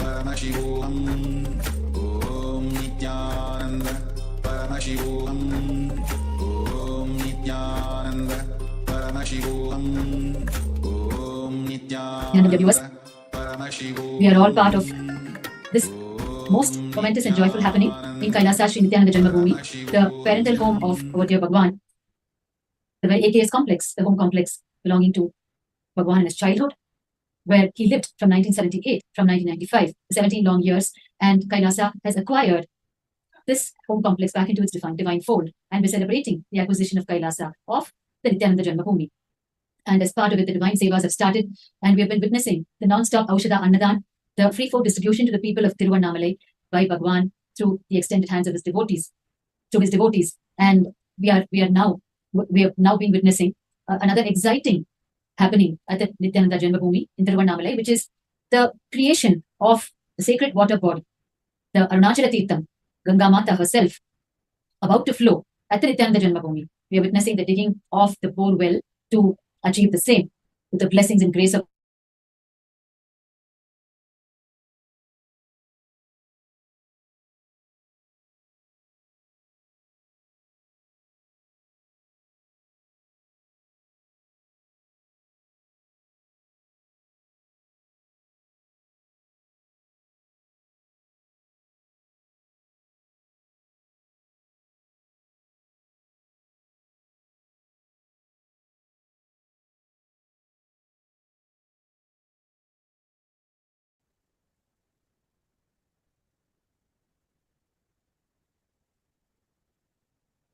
yes.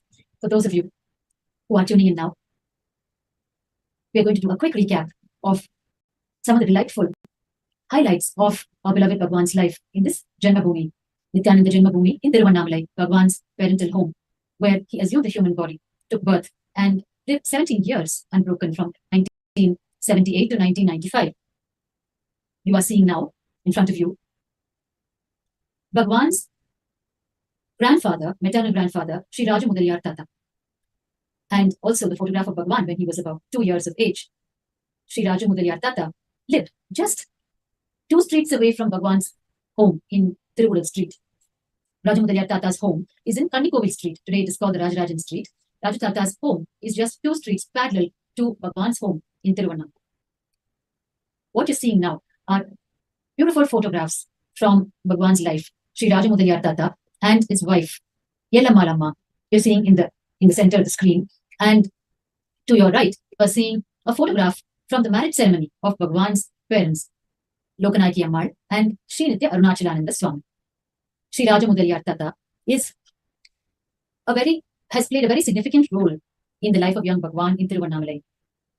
He is one of the earliest gurus of Bhagwan, right from the time Bhagwan assumed the human body. And it is Rajamudaliyar Tata, Bhagwan says, instilled into him the devotion, the reading of all the Puranic stories, the chanting of all the devotional songs, and the integrity in business, the keen business acumen, and his love for charity and charitable services.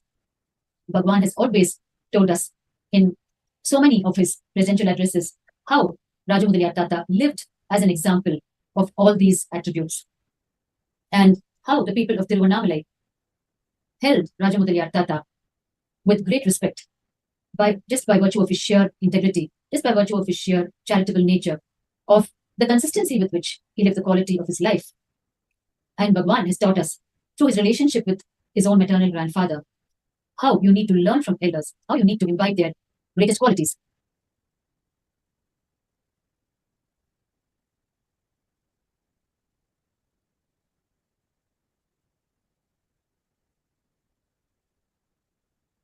And you are also seeing the photograph of Bhagwan's parents in their wedding ceremony way back in 1974. This wedding ceremony happened in the Oya Madam, which is one of the oldest traditional chowdhuries of Tiruvannamalai, which is located just opposite Bhagwan's home on Tiruvallur Street. In fact, we've been seeing the Oya Madam very often over the last 2 days during the live relay from Tiruvallur Street as the Aushadha Annadan is being served to the people of Tiruvannamalai. So this is a beautiful photograph of Bhagwan's parents in the marriage ceremony.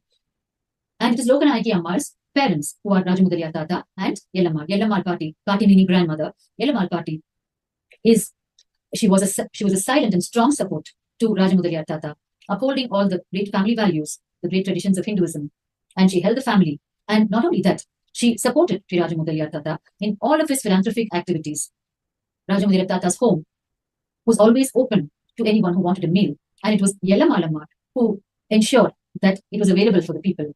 And she ensured that the next generation, her daughters-in-law, they had 3 sons, and she ensured that the next generation also imbibed these values, and they carried it on, serving the people of Tiruvannamalai. Anyone could walk into 𝐺𝐻𝐿𝐴 house and have a meal without giving them any advanced information.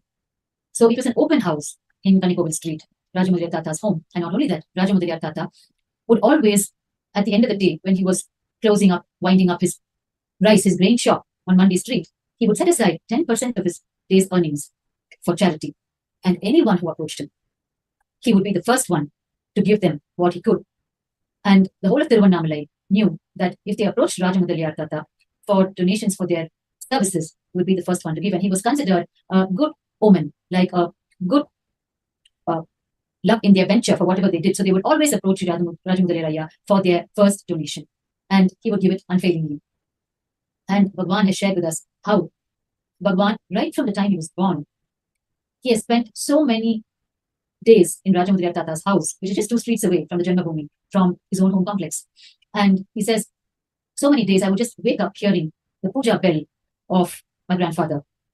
When he does his puja, just when he rings the bell, I would wake up as a small baby. And from those days, Bhagwan was part of 𝐺𝐻𝐿𝐴 Tata's everyday puja, which 𝐺𝐻𝐿𝐴 performed with such high integrity, come what may. And it is 𝐺𝐻𝐿𝐴 Tata who used to take Bhagwan to the temple every day, many days on his very shoulders, religiously in the morning. And not only that, when they went to the temple, he would narrate all the great Hindu Puranic stories to Bhagwan, depicted on the very pillars of the Arunachaleshwara temple. He would show all of those pillars and narrate to Bhagwan the great stories of all those child saints in the Hindu history, like Saint Markandeya, Saint Bhakta Prahalada, Saint Dhruva, and all of them. And Bhagwan in turn would re-narrate the stories back to 𝐺𝐻𝐿𝐴 Tata on their way back to their home. And not only that, he would narrate those stories to everyone at home and enrich their lives. From day one, Bhagwan has been in his undaunted mission of enriching humanity with the science of enlightenment through innumerable methods in whatever way he can. And it is Sri 𝐺𝐻𝐿𝐴 Tata who taught Bhagwan as a child the sweet habits of chanting devotional songs, of reading the great Hindu scriptural books and Puranic stories before going to sleep, before retiring for the day. Whatever time it was in the night when 𝐺𝐻𝐿𝐴 returned from his grain shop, he would cleanse himself and he would chant a few devotional songs from the bottom of his heart. His soulful rendering would fill his entire home and nourish all the souls. And he would read a few pages of some of the great Hindu scriptures and stories. And only then he would retire for the day. And of course, he would place his shop keys at the feet of Paramashiva, thanking him for the day. And the next day, he would be up early morning during the Brahma Muhurta. The Brahma Muhurta is the early time of the day between 4:30 and 6, which is conducive for spiritual practices and which will aid in your conscious growth. So 𝐺𝐻𝐿𝐴 Tata would be up early in the morning during Brahma Muhurta. Whatever time of the day he went to retire the previous day would not matter. He would be up consistently during Brahma Muhurta and he would start his morning routine. Bhagwan has said in one of his presidential addresses, this habit of morning routine I got from my grandfather. It is the greatness of the Hindu incarnations, just to teach us, to teach humanity how to learn from people, how to learn from your elders, how to learn from your gurus. They themselves play the role of disciple, of a child, and they teach us how to learn from others, how to be part of the Guru Shishya Parampara. So Bhagwan has told us so many times about 𝐺𝐻𝐿𝐴 Tata, how he learned the habit of chanting, the habit of reading before going to sleep, and the high integrity in the business, and how Bhagwan took pride in being 𝐺𝐻𝐿𝐴's grandson. And Lokanagi Amma, Bhagwan's mother, has also shared with us what an amazing father 𝐺𝐻𝐿𝐴 Tata was. And 𝐺𝐻𝐿𝐴 Tata is considered one of the elite of Tiruvannamalai, and one of the people who upheld the ecosystem of Tiruvannamalai by living all the values and showing the people, inspiring the people just by living them.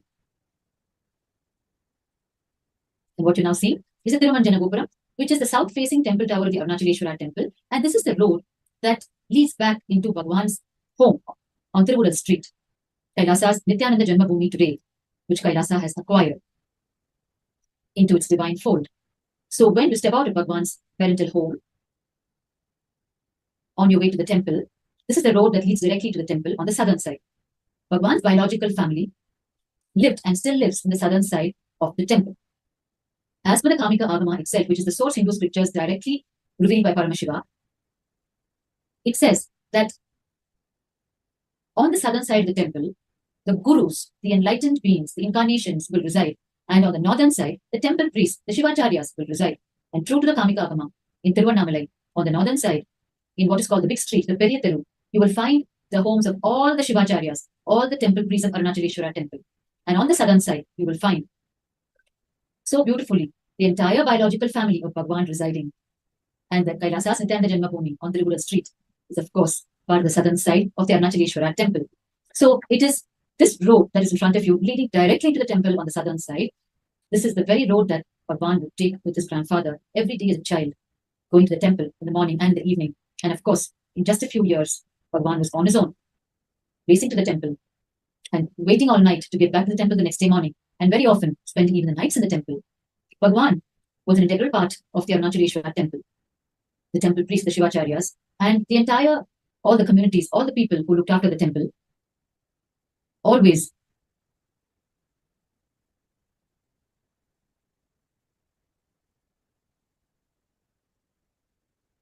were in such deep love for Bhagwan that the temple Javans, the watchmen of the temple, would secretly allow him to spend some of the nights inside the temple because he would refuse to go home for the day. On days when they would convince him to go back home, he would, but on the certain days that he would refuse to go back home, Bhagwan, the Javans of the temple, would allow him to spend the night inside the temple. And these are some of the most beautiful, cherished stories that we hear from those very Javans of the temple, from those very Shivacharyas, the temple priests of the Arunachaleshwara temple, who are still in Tiruvannamalai, available to share all these cherished memories. And you are now seeing the shrine of 𝐷𝐕 Unnammalai inside the Arunachaleshwara temple, the divine consort of Annamalai, Paramashiva. This shrine inside the temple is where Sri Raja Mudaliyar would take Bhagwan. Its very pillars, the close-up of which you are seeing in the same frame, depicts the life stories of the great child saints in Hinduism, and Sri Raja Mudaliyar would point out to these pillars and narrate those stories for Bhagwan.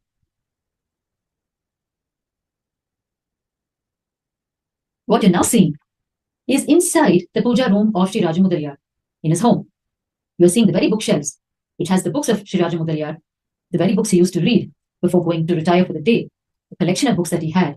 And you're also seeing the antique cupboard used by Sri Raja Mudaliyar.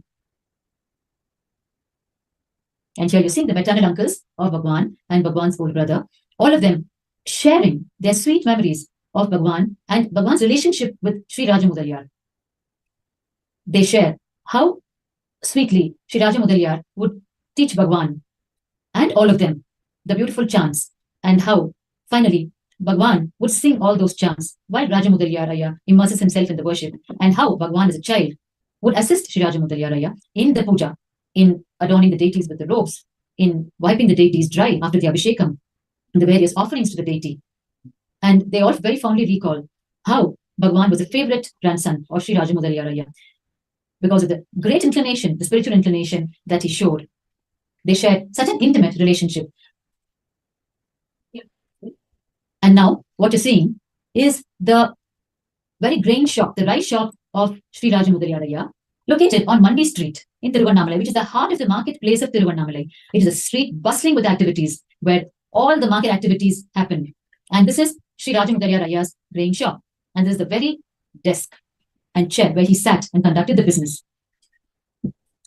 And we have heard from Bhagwan so many times how he would race to Sri Raja Mudaliyar's shop to collect those few precious coins across the desk of Sri Raja Mudaliyar's accountant to fund his temple activities at that age.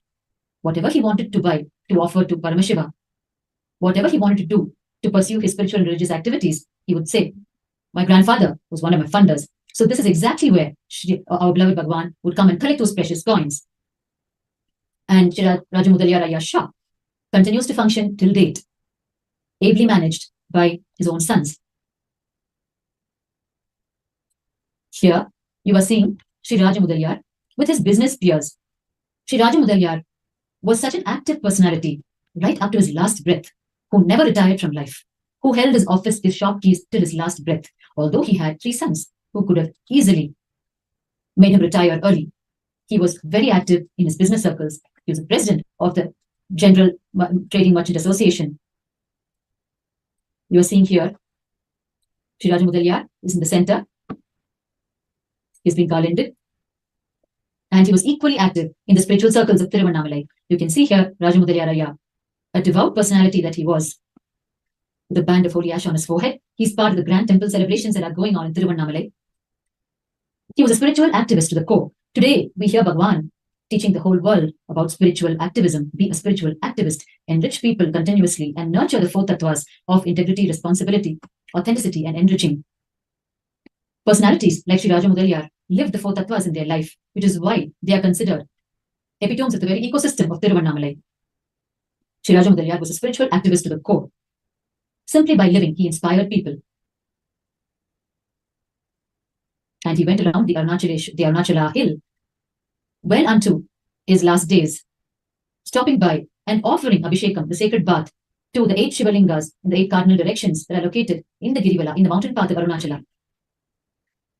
Tiruvannamalai is a place of celebrations, celebrating the very presence of Paramashiva in 3 forms, as the Arunachala hill, as the sacred Arunachaleshwara linga inside the temple, and as the living incarnation, the unbroken lineage of incarnations in Tiruvannamalai, the current living incarnation being our beloved Bhagwan. And therefore, Tiruvannamalai is a place of eternal celebrations, Nitya Utsava, as you're seeing in front of your own eyes now. This is the home of Sri Raja Mudaliar Tata, which is just 2 streets away from the AKS complex, the JanmaBhoomi, the parental home of our beloved Bhagwan.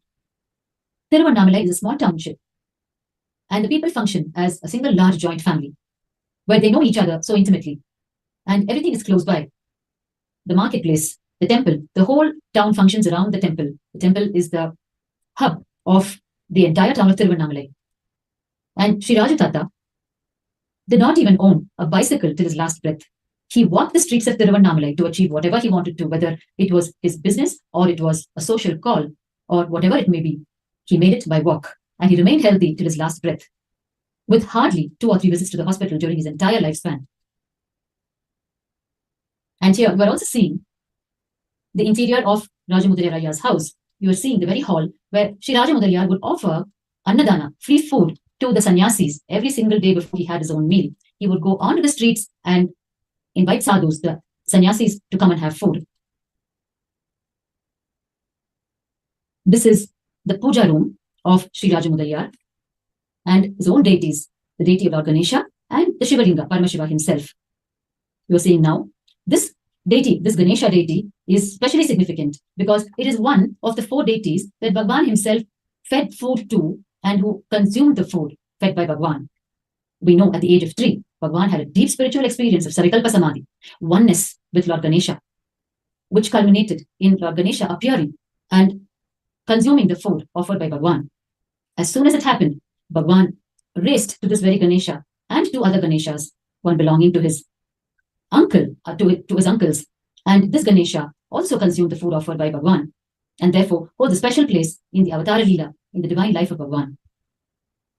This is the very Ganesha deity you are having darshan of that first consumed the food offered by Bhagwan. This Ganesha deity will stand forever in the Avatara Leela as the initiation into the realm of possibility for humanity, removing all obstacles and manifesting reality that each one wants. The very darshan of this Ganesha deity will initiate one into the zone of possibility and make each one their own Kalpataru, their own boon giver to themselves. Today, this Ganesha deity receives personal worship from Bhagwan as part of his own personal altar. This Ganesha deity, which was gifted to Bhagwan at the age of 3, holds the record of receiving worship from Bhagwan personally from the age of 3 till date. And here you are seeing in front of you the delightful shops, the open shops of Tiruvannamalai, where the soapstone deities are displayed, where people flock in from all corners of the world. The tourists who come into Tiruvannamalai are so enamored by these beautiful deities, sculpted by the artisans of Tiruvannamalai. You can see them sitting all around the temple, in the 4 streets surrounding the temple, and carving these beautiful deities on soapstones and displaying them in their open shops.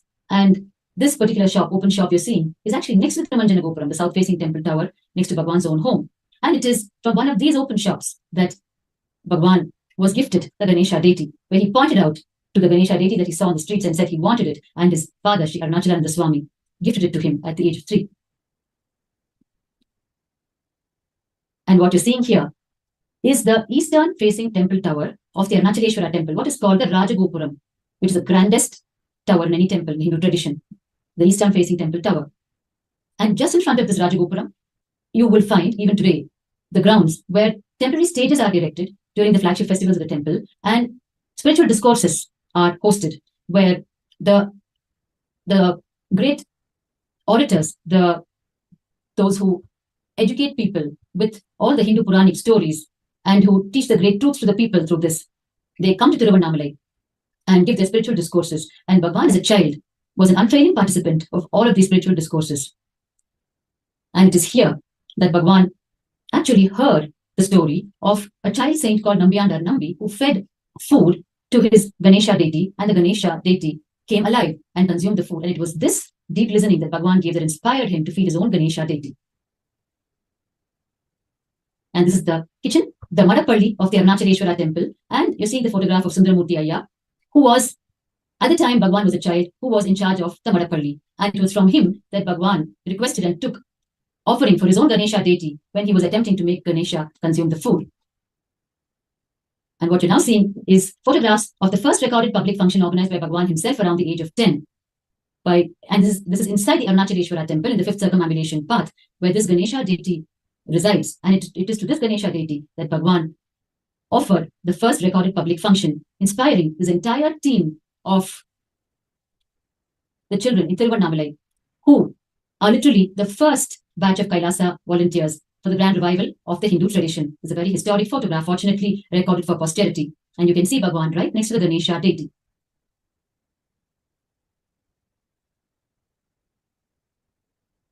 So as we continue our most amazing journey into the annals of history of Kailasa, soaking in the Tiruvural street of Tiruvannamalai, in the Kailasa's Nithyananda JanmaBhoomi, Bhagwan's parental home, which Kailasa has acquired just over the last 48 hours. Continue to be tuned with us, to continue nourishing your soul with exciting spiritual happenings, presided over personally by Bhagwan, the Supreme Pontiff of Hinduism, Bhagwan Nithyananda Paramashivam, the living incarnation of Paramashiva.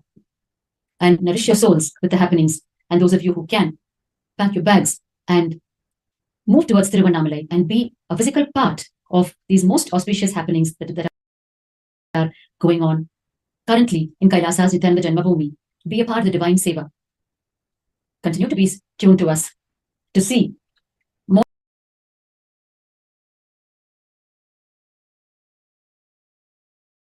and more exciting happenings at Kailasa's Nithyananda JanmaBhoomi. Let us now conclude with the Purna Mantra. Om Purnamadah Purnamidam Purnat Purnamudachyate Purnasya Purnamadaya Purnamevavashishyate. Om Shanti Shanti Shanti. Harihi Om Tatsat. Sarvam Bhagavat Shri Nithyananda Paramashiva Padukarpanamastu. Om Nithyanandam. Nithyanandam.